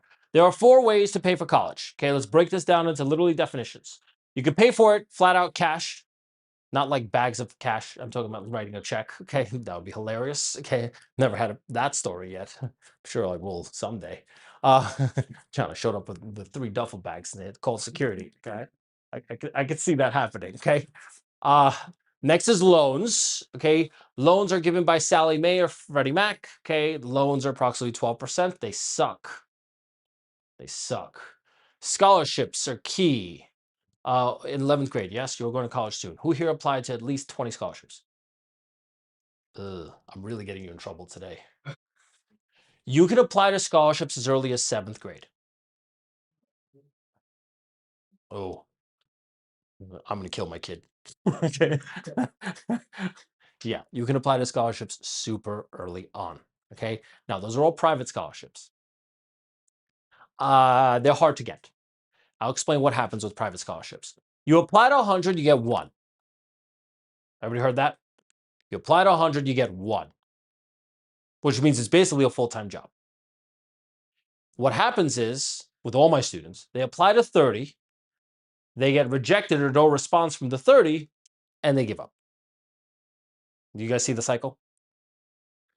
Unless I'm forcing, or you're forcing them to sit down and apply to 1 a day, right? It's because some of the scholarships are really easy. They can take 10 minutes, okay? You go, apply to the scholarship, done, okay? It's just usually a form to fill out. You can sit there, apply for the scholarship, and if you apply to 100, you get 1. Apply to 200, you get 2. You get the idea. And some of these scholarships could be $5,000 a year, $10,000 a year, $50,000 a year, because they're available everywhere. Everybody here who's registered for this event, if your email is right on file, and hopefully it doesn't go to the spam, just check your spams. Okay, make sure to pull our emails out of spam. Everybody here is automatically signed up for a scholarship list where we're going to be sending you the 10 of the easiest scholarships to apply to per month. Okay, so just throwing that out there. That's totally free bonus. Nothing. You don't have to do anything there. Okay, everybody who's registered for this event. Okay, I'm going to be giving you that to you guys every single month forever. Just make sure you guys get in the email. I don't want to get death threats. John, I'm not getting them. like, hey, your emails are going to spam, okay? Or you gave us the wrong email or something along those lines. So, I get that every single time. Financial aid, I'll talk about that in a second. Okay, loans suck. Let's be really clear. Some of them are forgivable, some are not. You have to make the assumption that they are not forgivable. Okay, but even the forgivable ones really rely on, like, they're tough. We'll put it that way. Okay, they're very, very hard to get. So let's talk about the internal money that actually comes from the school. Okay, so there's two ways to actually get scholarship money, or in terms of like financial aid. So there's money that comes from the school.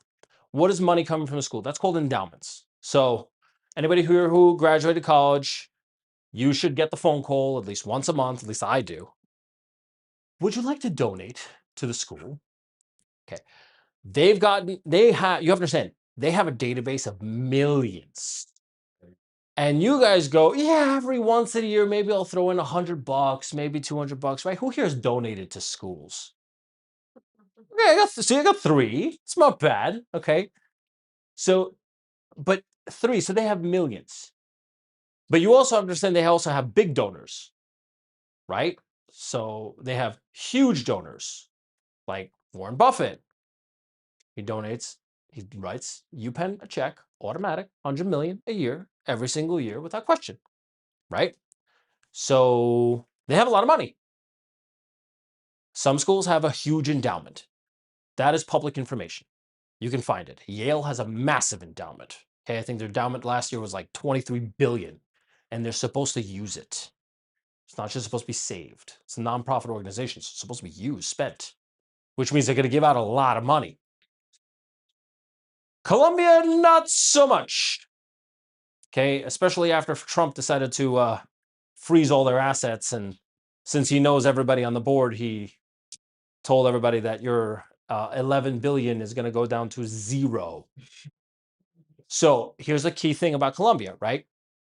And I'm not bad mouthing the school in any way because I know the entire admissions board and I don't want to go there. But key point about Colombia, they write on their applications that they are need blind.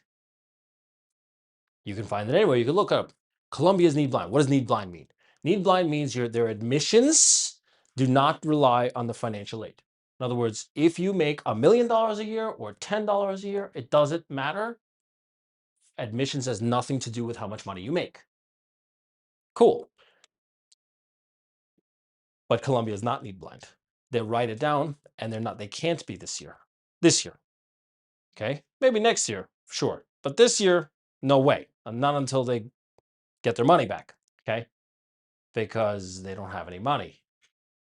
They can't be need blind, which means when you apply for financial aid, you have to be very careful with this. They're only gonna take 10% of the class based on financial needs, which means if you don't have a high income and you're applying for financial aid through Columbia, your chances are just shot down. Okay, it is what it is. Okay, but a school like Harvard does not care because a school like Harvard has 60 billion. Okay, oh, they have so much money, it's ridiculous. NYU is another one. Okay, NYU is just super cheap.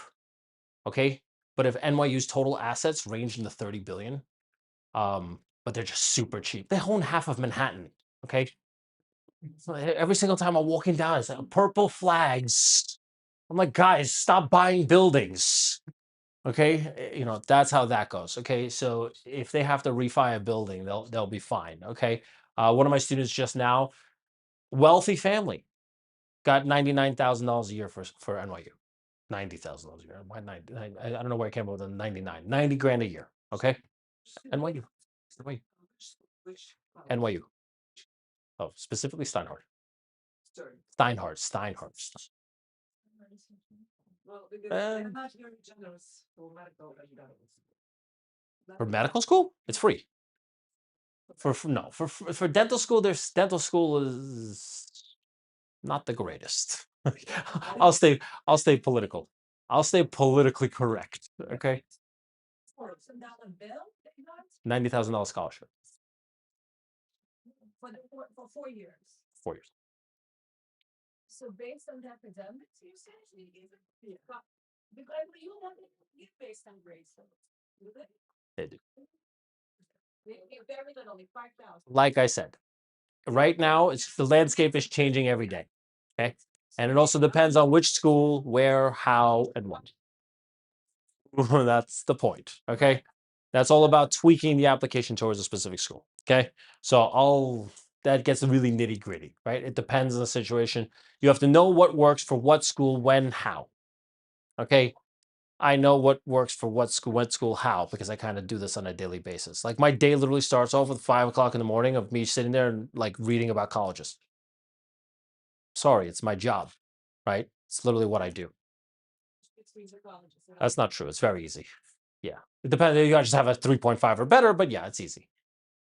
Okay. It's always easy. So she brings up a good point. So, cool way to get into schools. There are in every universities are composed of multiple colleges. You have a massive university such as NYU, right? Has like 7 schools: Stern, Steinhardt, College of Arts and Sciences, Tisch School of Arts, and Tandon School of Engineering, whatever, right? And there are hard schools like Stern. Stern is basically an Ivy. And then there are easier ways to get in, easier schools that don't require that much. Hint, hint. Hint, hint. I'm not going to say more. But yeah, you can switch between those schools pretty easily. External money that comes from actually outside. This is from outside scholarships, outside awards. This could be government money, so on and so forth. Okay. This is harder to get. Okay. The reason why schools give more internal money is because they need to give incentives to students to actually go. It's just that simple. They have to get you to actually go. Otherwise, if you have no incentive to go, then why would you go? They want smart, strong kids, and they don't necessarily need money, right? So if you overqualify, if you find that right balance, you could be going to Harvard or Yale for free. It's just that simple. So financial aid, okay? This is financial aid is specifically U.S. government money, okay? This is taxpayer money, okay? Every single time you're paying your taxes, part of that goes directly to here, okay? And it's specifically where it's coming from is the FSCOG grant and the Pell Grant, okay? FSCOG actually is state, but whatever. Regardless, it doesn't matter. It's still tax money, okay? Financial aid comes in a couple of ways. Pell Grant is up to $7,395 per year. Okay, that's right now. For next year, it'll be maybe a little bit more, maybe a little bit less. But as of today, March 7th, it is $7,395 per year. That is the maximum you can get. That's it. TAP, if you're only in New York State, you can only apply TAP to one school in New York State at a time. You have to apply to one school, then you have to drop it, and apply to another school. TAP doesn't run out. TAP is just like a thing for government for New York State schools. You can apply anytime. I only submit TAPs when at the very end when you actually decide on which school you want to go to. And then we got federal and state loans. Okay, this is usually where they give you low interest loans. So there's subsidized loans that are 3%. There are unsubsidized loans at 9%. Okay, still better than Fannie or Freddie, which is 12. Okay, on average. On average, it'll jump, right? I can't tell you. Right? Yesterday it was 11.7. Tomorrow it might be 11. The next day it might be 13. I'm not gonna sit here and tell you predict what's gonna be. Most parents think they don't qualify for financial aid. A lot of people think they don't qualify for financial aid. I'm gonna tell you this. I have parents. They make 8, 9 figures. Okay. The biggest tax return I have ever seen was over $1 billion. Okay. That was a combined assets. They still applied for financial aid. I made them do so. And I still saved the guy 30 grand. Okay. A year, 120 total. Why? Because by definition, they can't give you incentives.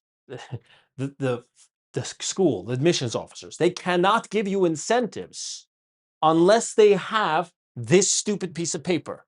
This is just a guideline. Now, if you don't want to release your assets, you don't want to release your financial aid, you don't want to do that because of whatever reason, let's be really clear. The IRS has access to it anyway, so it doesn't really make any sense. But I have some parents who want to stay super private. That's fine. Okay, you don't have to, but you're going to be paying full tuition. Okay, that's just a fact. But if you apply, I don't care how much money you are showing. I don't care how much W-2 income you have. It doesn't make a difference. You're not going to get financial aid. You're not going to get the Pell Grant, but you're going to get internal scholarship money because they can't go to the Bursar's office, which is where all the money is, and go, I need to give this kid incentive. They physically can't do it. You understand? They can't. They're bound by guidelines. You should always apply. Okay, period, end of story. Always apply for financial aid. There's no reason why you shouldn't. Financial aid usually comes out in October, November. All right. The majority of money comes from internal scholarships. I discussed this, and it's all about overqualifying for the school. Okay, you really want to overqualify the school. Deciding on early decision, do they give you the acceptance with this in consideration? 3 weeks later. Yeah, it sucks. Like I tell all my parents, early decision is a double-edged sword. If you're going to do early decision, I tell every single one of my students, every single one without question, if you're going to do an early decision, you better be prepared to pay full tuition. I make that very clear. And I say, if we're going to hit the ED button, this is why I never submit applications for people. I help with every aspect of the application, but I will never click the submit button. The reason why I will never click the submit button is because I will not take responsibility for the financial burden that comes with that. I will take responsibility for everything else, but I cannot do the financial burden. You have to be the one to decide whether or not you're going to do an early decision or not. I cannot be the one to decide for you. Early decision means you're paying full tuition. Just think about it that way, because they can screw you left and right. There's nothing you could do about early decision. But luckily, you can only apply one school early decision. So it better be your dream school, and it better be above your pay grade, if that makes any sense. So if you get into early decision, University of Pennsylvania, Wharton, and you have to pay $100 grand a year for it, I say sucks to be you, but I'm not going to cry you a river, right? Because payback rate is 3.5 years. Average salary is $270. They come take loans. They'll be fine. Okay, they'll be fine. Top 20% of the class make 7-figure salaries. What are we worried about? But where in the process do you would click on to apply for intern, what do you call that? The scholarships. No, never. They give you incentives. They literally just give it to you. Once you apply for financial aid, they're automatically going to give you a tuition package, financial package. That financial package, we're going to go through that right now. With that financial package, will literally break down the entire process, and it'll literally tell you exactly what you're paying for, when you're paying for, how you're paying for it, the whole nine. I'm going to show you one right now. Sure. Let's say the full ride, I mean, not the full ride, sorry, the early decision. Can they then come back and say, okay, we're going to give you up to $50,000? Hell no. No. They will never do it. Wait, full tuition. I get everybody super prepared about that. You have to be ready. I have a student just literally right now, Cornell early decision. Super smart kid, really, really good. Okay. Like top 1%, Hewlett High School, 1530 SAT score, really strong. And I'm like, we should ED UPenn. If you're going to ED UPenn, why are you, let's try for Wharton. You get rejected, It's okay. But let's do ED Wharton. No. I want Cornell Dyson, the business school. Okay, you're signing your own death warrant. You guys okay with this? You understand that you're going to, they literally had this conversation like 15 times with the father. You're going to be paying $85K a year. Are you okay with that? That's what you're going to be paying. You're going to be paying 85. Yes, John, we get it. I understand. We get it. Literally 5 times. Okay, cool. ED's Cornell, gets in. John, can we switch to UPenn?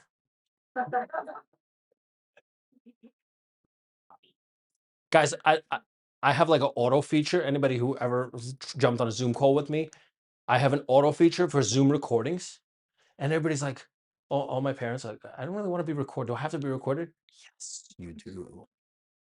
Okay. The reason why? Because I play back the tape just in case. Okay. Dear Lord, I don't like having conversations because otherwise it becomes like I'll never have a conversation over the phone. Like I'll schedule a meeting, we'll do a Zoom recording, and I'm just gonna literally tell you right there and then. Okay, because I don't want to go back and forth because I literally had to pull it up and I'm like, what did you say? John, you're right. Anyway. Need blind, ever discussed. Need blind means they do not have the right to look at your financial situation to determine whether or not you get into a school. There are some schools that want money, Tulane. There are some schools that don't care. Okay. Tulane, if you don't have an income of $500,000 plus, you're not going to the school. Yeah, it's that kind of school. Sorry. Okay. It is what it is. It's Rich Kid Central. It's a beautiful country club.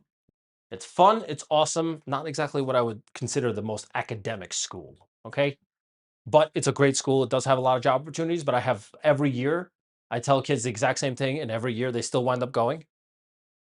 And they are not need blind, not even close to need blind. They're like literally like one of the first things that they look at is your financial circumstance. If you're not wealthy, you're pretty much not going. Okay, they do accept like 5-10% of their class that has low incomes. That's fine, but that's like a nonprofit requirement more so than anything else, not because they want to. Okay, so just throwing that out there as far as Tulane is concerned. Like one of my kids just got rejected from Tulane. I'm like, yeah, because you didn't meet the financial circumstances. Okay, your parents are business owners. You're well off, but you have zero income. Okay, so it is what it is. Okay, that's what need blind is. What about schools that are tuition free? Yeah, if you make over 200K, if you make under 200,000 or like 150,000 for some schools, they're tuition free. Now, tuition free doesn't mean free room and board. You're always paying room and board, living expenses, food, health insurance, whatever. But tuition is technically free for a lot of these schools. So if you make under $200,000 a year for a UPenn, you're going there with no tuition. Just throwing that out there. A lot of schools, because they don't need the money. They don't need the money. It is what it is. Okay. So just throwing that out there. So it's kind of good. But a lot of the schools are tuition free. But again, that's what made these schools even more competitive. Just throwing that out there. Scholarships and financial aid. Okay, this is our wins. 24% of our students awarded full ride scholarships. $4.2 million were awarded in scholarships the previous year. That's how much we got for our students. We had to sit there and count it up. It was a pain. And 98% received some type of institutional merit or merit-based scholarship. Anybody who let us go through the entire process for them. This is an entire financial aid package. This was Mr. Atias. I talked about him. UPenn MNT. This is everything. This was from a while ago. Okay. But this was great because this story was fantastic. When he told me that, when he texted me saying like, John, how do I get out of this ED? This is too expensive for me. I was like, you've lost your mind. Do they still have like in-state or out-of-state tuition? Of course, but not UPenn. It has to be a public, like it has to be specifically a public school, right? So for example, Cornell has in-state tuition for College of Agricultural and Life Sciences, CALS. Okay, they have an in-state tuition, which is 50K. They have an out-of-state tuition, which is 80K. But for their private university. Depends on the school. But So, yeah. and you said say so, like you say Iowa State. So Iowa State is only public. Okay. So Iowa State has in-state tuition and out-of-state tuition. So that's public in that case, right? University of North Carolina, in-state, out-of-state. University of Virginia, in-state, out-of-state. They have totally Rutgers, in-state, out-of-state, right? So all these different schools have different tuition. If the school, you brought up a great point. I'll give you a cool secret. If you move out there after your first year, you can get in-state tuition. I'll repeat that one more time. They look at taxes or just the residential address, just the address? I heard that they look at taxes, where you file the taxes. Three proofs of income. Like, Depends on the school. So for example, Rutgers so what are they? depends on the Florida school. So Florida's particularly tough because they want Florida state income tax. So, Most of them, like Florida State, Florida State, and no. But like a Rutgers, not so much. Okay. Kid moves and has an address. Well, then they have to file separately, and then it's much more complicated. They have to file separately. And hypothetically, yeah, they get a part-time job, or you pay them through a business. That works. Yeah, you can get creative with this. This is not like ultra complicated. you're still gonna be- First year you're screwed no matter what. Yeah, first year you're screwed no matter what. Yeah, 100%. Exactly. Guys, take a look. See the tuition in 2021 is 51K. General fee. I don't know what that is. I know a lot of people on the admissions board, and I asked them, "What the hell's a general fee?" John, stop asking stupid questions. Okay. Technology fee. Don't know what that is either. Clinical fee. I got nothing. On-campus housing. Okay, that I understand. And then dining, right? Apparently, this guy's eating steaks every single dinner, every single night. Okay. You guys get the idea. Okay.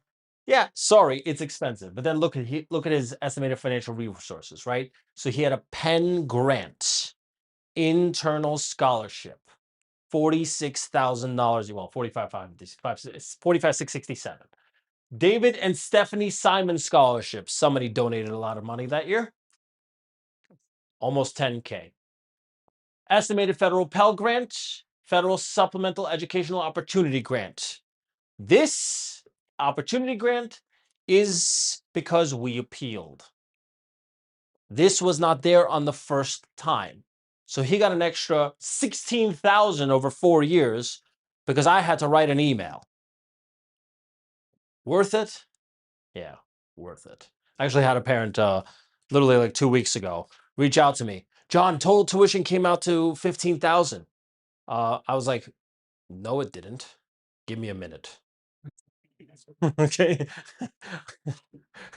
She gets an email. She got an email not yesterday, but Wednesday. Tuition came out to 3,000. I was like, it's 3,000 now. What did you do? Don't worry about it. That happens. And federal work study, just to be clear what work study is, work study means you will actually have to get a job. It's kind of like SYEP, for those of you who know what I'm talking about. You have to get a job on campus. Now, to be clear, to get a job on campus, you should be working on campus anyway, but most of these jobs are a joke. Okay, to be really clear, you'll get paid like $100 an hour to sit and answer phones. It's government money. Nobody cares. Okay, it is what it is. And his total financial aid award package was $68,882. And they're making him pay 10K. Why are they making him pay 10K? Do you think UPenn cares about the 10K? No, they don't care about the $10,000. What they care about is that you're somehow personally invested into the school. Okay, because for kids, for 10K is a lot. Let's be really clear, 10,000 is not a lot of money. Even in 2021, it isn't a lot of money. Okay? Not for tuition, not for University of Pennsylvania. This is silly. Yeah, throwing that out there. Okay, so that was a pretty cool story. Yeah, this was also another one that happened, but this happened a week ago. Okay, she wanted to ED U Miami. She wanted U Miami. I don't know. Okay, I got her into U Miami really easy. Nice text message. We're only going to pay 42K, and I answer the same thing I always answer. You are very welcome, but I'm not done yet. Okay. Yeah, so I just submitted an appeal for that. So I'll probably get that tuition down to about 20, maybe even less, but she's still going to pay room and board. So like, I don't think it's going to go lower than 20. So, and New Miami is expensive. So I'll probably knock off another 15K a year, probably get her another 60. Here are the results. Here is a couple of kids I worked with. Here's are the 3 case studies. Okay, Julia Butchkarov, I already talked about it. Her essay, we'll talk about that in a second. This is what they started with before they started working with us. This is what they ended with when they started working with us. Okay. Yeah. Okay. Sarah was ridiculous. She was valedictorian at Staten Island Tech. So she was pretty up there, to say the least. Guys, and using your QR codes, everybody here has access if you use the QR codes. Now, the main essays are in their files right now because the essays came out like really weird when I uploaded them, but basically they link to a Google Drive. And when you click the QR code, it'll link you to a Google Drive. And on the Google Drive, you'll have access to all their essays. Obviously, I'm not going through every single one of their essays today because we'll be here for the next 6 hours. Okay. But you guys can look at those essays at home. You'll see what those results are. You'll see exactly what they did and how they did it and so on and so forth. Okay. So as an added bonus, we included other winning essays just to give you guys an understanding of exactly what happened and what everybody wrote about. So I talked about Ethan Eisenberg, who got into UPenn Wharton. Okay. I talked about this as the guy who had the robot on Mars. Okay. Or has a robot on Mars. Anyway, really cool piece. Next one, Cornell. This was 2 years ago. Girl wrote about hot sauce. I'm not even kidding. You guys can read it. How hot sauce changed her life. She's a hot sauce connoisseur. Okay. And I've never learned so much. And I didn't even know there was differences between hot sauce. And then she started going into, there's cayenne and jalapeno and sriracha. And I was like, "What? I didn't even know." Paula was a good one. This is one of our international students. I decided to throw this in here. She wrote about different colors. That was a cool one. Dartmouth ED, nice and simple. Okay. But she was from Cyprus. Okay. Which was, again, I just wanted to throw in an international piece. Process is difficult. You don't have to do it alone. Okay. We're here to support you. We're here to guide you. We're here to help you. Okay. Here's a couple of our success stories. Where are my success stories? Are my success stories on here? Are my success stories on here? That's weird. Hold on one second, guys.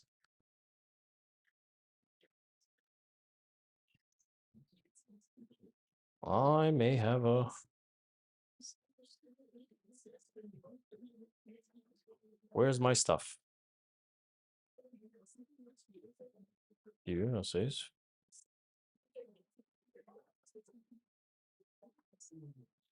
Oh yeah. Okay. Hey guys. Hi everyone. Sorry. Okay. You don't have to do it alone. Okay, so we are here to help you every single step of the way. Okay, and what we do here.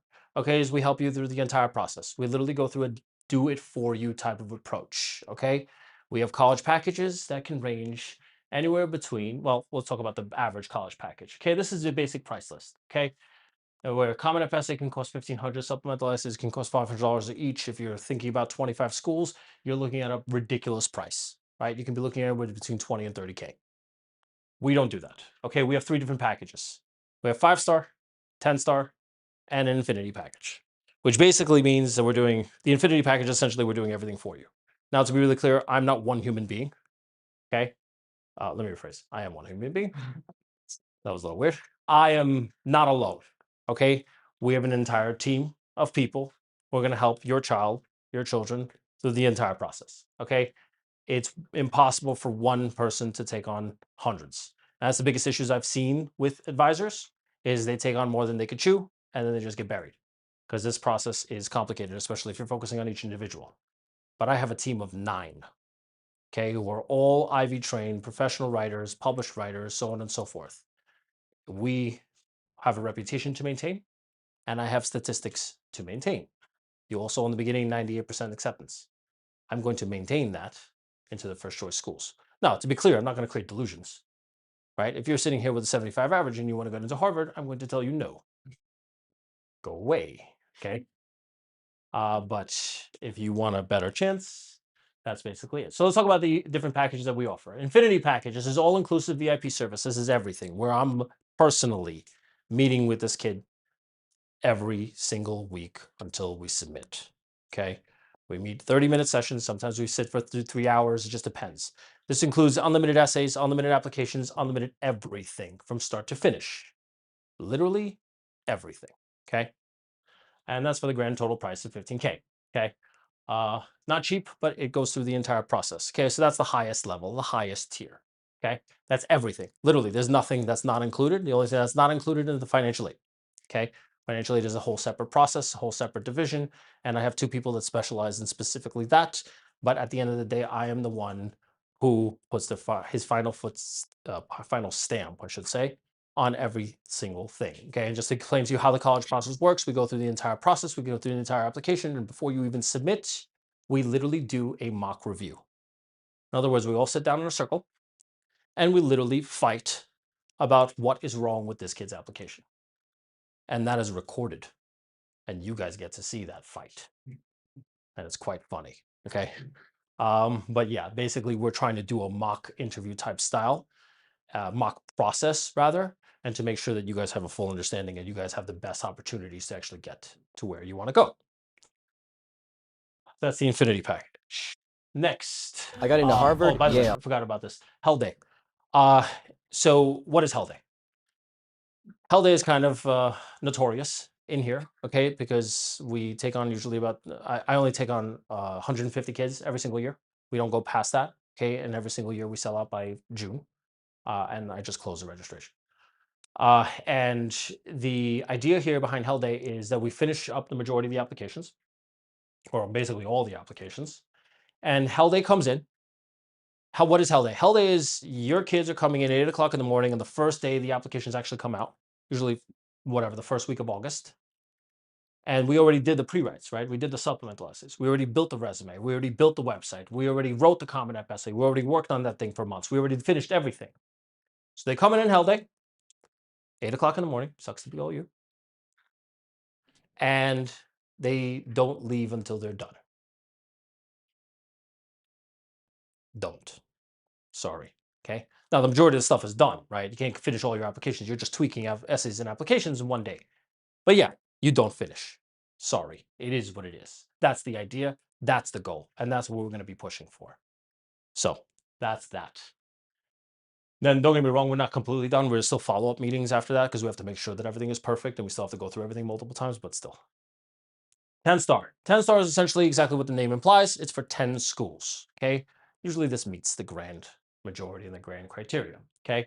This is assistance recommendation letters, website, bi-weekly calls. Okay. To make sure every little detail is accounted for. Supplemental essays, all the essays for each and every single for 10 schools. Okay. This is not one supplemental essay for one school. This is like if Columbia has 7, we're doing all 7. We're going through all 7. Okay. 5 star. This is like the minimum package, okay? And this includes 5 schools, all right? It's basically the same exact concept, website, letters of interest, resume, activities, everything. The whole application, just only for less schools. Less schools, less work. It is what it is, okay? Remember also, not remember, you should know this. The supplemental essays all have like a common theme to them. Okay, so you can always strategize this as like, okay, I only want to do 5 schools, or I only want to do 10 schools. And I'm going to have like this beautiful portfolio of 5 or 10 schools, but my kid is smart enough to take these 5 or 10 schools and apply them to more schools. That's what I tell for the majority of people, right? You don't necessarily have to go for the infinity package just because you're worried about it, okay? I don't want to ever sell you something based on fear. Okay, I want you to be like, okay, I paid for that, I got the results, I love exactly what happened, and that's it. I need the results, I need the reviews. I need the kids to come back and keep, like I have, like, I'll show you. I got into Harvard, Yale. I got into Harvard, Yale, MIT. I asked this and kid Brown. for a review, Yeah, and this for is real. what he said. Here's exactly how was I did like, it. It okay, started now I in know 10th why you go grade. to I got my Princeton. PSAT back 1040. I knew I had work to do. I had to lock in. My mom's friend told us about infinite academics, and that's where everything changed. I was super skeptical. Their approach was intense, fast-paced. There was no Princeton, fluff, not but also it was super uplifting. Everyone just logged in on helping me win. They turned the SAT into this giant puzzle, and every topic became a trick I could learn. I started with their evaluation test, and I scored a 1070, and I got into the beginner bootcamp. I First should've week, probably I cut the jumped video. 70 points. But yo, this program is no joke. Daily drills, strategies, and full-length tests every week. After 8 weeks, I hit a 1380, but I was not done. I did the advanced bootcamp, and by the real SAT, I was at a 1510. Then I had one college consult and went full beast mode. Private lessons, practice, more tests, final SAT score, 1580. Then came apps. Infinite College's advising was next level. Their accepted blueprint became my Bible. They helped build my resume, get me published, start a company, and absolutely kill my essays. They even found me scholarships. Here's the final list. Harvard accepted, Yale accepted, MIT accepted, UPenn accepted, Dartmouth denied, Stanford denied, Brown Whatever, accepted, you guys get the Cornell idea, accepted, okay? Princeton denied. It's too long. And they helped me land $80,000 This is usually the in videos I get. scholarships, and I'm still applying for more. I wish I started earlier, not. Hey guys, I'm David. I started working with John when I was a freshman in high school. Yeah, Ended up that's getting a what I 35 usually on ask my for. ACT Okay, as you a guys get into freshman, Harvard or and Yale or then Princeton, send me a ended video. up at Duke University. Appreciate thanks it, to thank John. you. Okay, but like 10 seconds, not like a whole commercial. Grant one's a little nuts. First year here at Cornell University, studying industrial labor relations with a minor in business and law and society. Hi everyone, my name is Gail Raham and I'm a first Okay, year whatever. here at You guys get Cornell the idea. University Okay. studying industrial labor relations with a I actually minor just in business and got law her and into law society. school, so it's kind of. When I first started my college journey, have a the good first relationship SAT I with ever her. got, I got a score. Yeah. Okay. So another kind of bonus. You guys registered today. I'm gonna throw in the financial aid package for free. Okay. Normally that financial aid is $2,000. Okay, but that offer ends as soon as you walk out the door. Okay. So if you guys are interested, want to sign up, my lovely success managers will help you out with all of that. You can just go to them afterwards and let me know what you want to do and how you want to proceed. Okay. But we are only doing the financial aid because that is a lot of work. I really don't want to go through that. Okay. But that's just an added bonus to get you guys through the process because we're legitimately running out of time. Okay, my goal here is to be finished by June, July. Okay, I do not want to be doing essays clear into October because that creates chaos. Okay, this offer expires today, and yes, Can we start with the lower package and then upgrade to the? I get this question all the time. I'd like to say no, but I also don't want to lock you into something horrible. Okay, so let's be clear for everybody here today. Yes, but what I'm going to ask you to do, okay, to be really clear, is I'm going to set a deadline, okay, for when you can upgrade. I'll explain why. I used to do upgrades. The first 4 years of me doing this, I was like, yeah, do what you want. Guys, you understand what kind of chaos that created? Like I'm going to show you some of the supplements. Like one of my students, Caitlin Ho, okay, last year got into MIT, Yale, and Harvard. She went to Yale. She had 80 pages worth of subs. 80, 80. I was on a call with her, not for 30 minutes a day, but 30 minutes a week, but 2 hours a week. You could ask my wife. She was like, wow, you still on the phone with her? Yeah. Okay. It was bad. But I have to get the job done because that's the only thing that matters for us. So what wound up happening? I I imagine I had 3 kids like that upgrading at the last second. I would never finish. Okay. So the first 4 years of me doing this, I let everybody do whatever they want, and I wound up working until the deadline, till literally January 1st. I can't do that. Okay. Nobody should do that. And you don't deserve that. So that's why I'm going to set a specific deadline. Usually I never let anybody upgrade, but I know what kind of situation I'm putting you in right now. So for today only, I'm letting anybody upgrade by all means, but I'm going to set a specific date, probably in like 2-3 months, 2 months. One more question. Sure. We are on the cloud today. I have to run out. Can he extend today's deadline till, let's say, Tuesday when they have a class? I cannot extend it until Tuesday, but I can extend it until tomorrow if you like. You get it tomorrow. Yes. Yeah. Okay. I can extend it until tomorrow. That's perfectly fine. Okay. But it will have to be by tomorrow, 5 p.m. Call the front desk. I personally will not be here. You're gonna have to contact the success managers. But yeah, okay. I'm gonna stop it at tomorrow. But honestly, I want to leave it at today, and that's it. Okay. Just the starting package, and my daughter chooses to apply to different schools and uses your format. You're not blocking us into that, right? You're teaching us the way. I'm teaching you the way to do it. Okay, it's your decision from there. I'm just doing. It's either you want 5 schools, 10 schools, or you want me to go crazy, right? Granted the Infinity package. Okay, Gail did the Infinity. Duke did. David did the Infinity. Right. All these kids do the Infinity package with us because we make sure that I'm like literally on top of them every single step of the way. But if you don't need that and you're focusing on like, okay, let me do 5 schools. Let's get those 5 schools done. Okay, and then you'll apply it to everything else. That's it. Claire, can I answer questions afterwards? Can I continue giving stuff away and then afterwards? Okay, thanks. Okay, most insane. One of you will win a free college package. Okay, and no, not the 5K one, the 15K one. Okay, one of you will win. Now, if you register for a package and you wind up being the winner, because I'm going to be doing multiple of these, I'm just going to write you a check for a refund. Okay, if you registered already. Okay. Okay, and if you register for a lower tier package and you wind up the Infinity, I just automatically upgrade you and write you a refund for the whatever you paid. Everybody got that? So I've never done this, but one of my parents last year said to me, I need she gave me this idea, and she was like, you should really you helped my daughter so much. This girl got into Columbia, Leah Shadkin. And she basically said, like, I have, basically, I have a family friend. Like, you did so much for Leah. We were in such a bad situation, and you gave us so much. Is there something like this is incredible? And she literally had me on the phone for 30 minutes, and she's like, honestly, if you can just take like one kid and just do this, it'd be like huge. I was like, all right, yeah, why not? Let's do it. Okay, so I'm literally it's basically a scholarship for me, $15,000. Okay, and I said I was going to give away something insane, and I am. Fair enough. So let's keep going with free stuff as an added bonus just for showing up. Okay, but wait, there's more. What's up? Before led to some. Yeah. It's just good. I don't think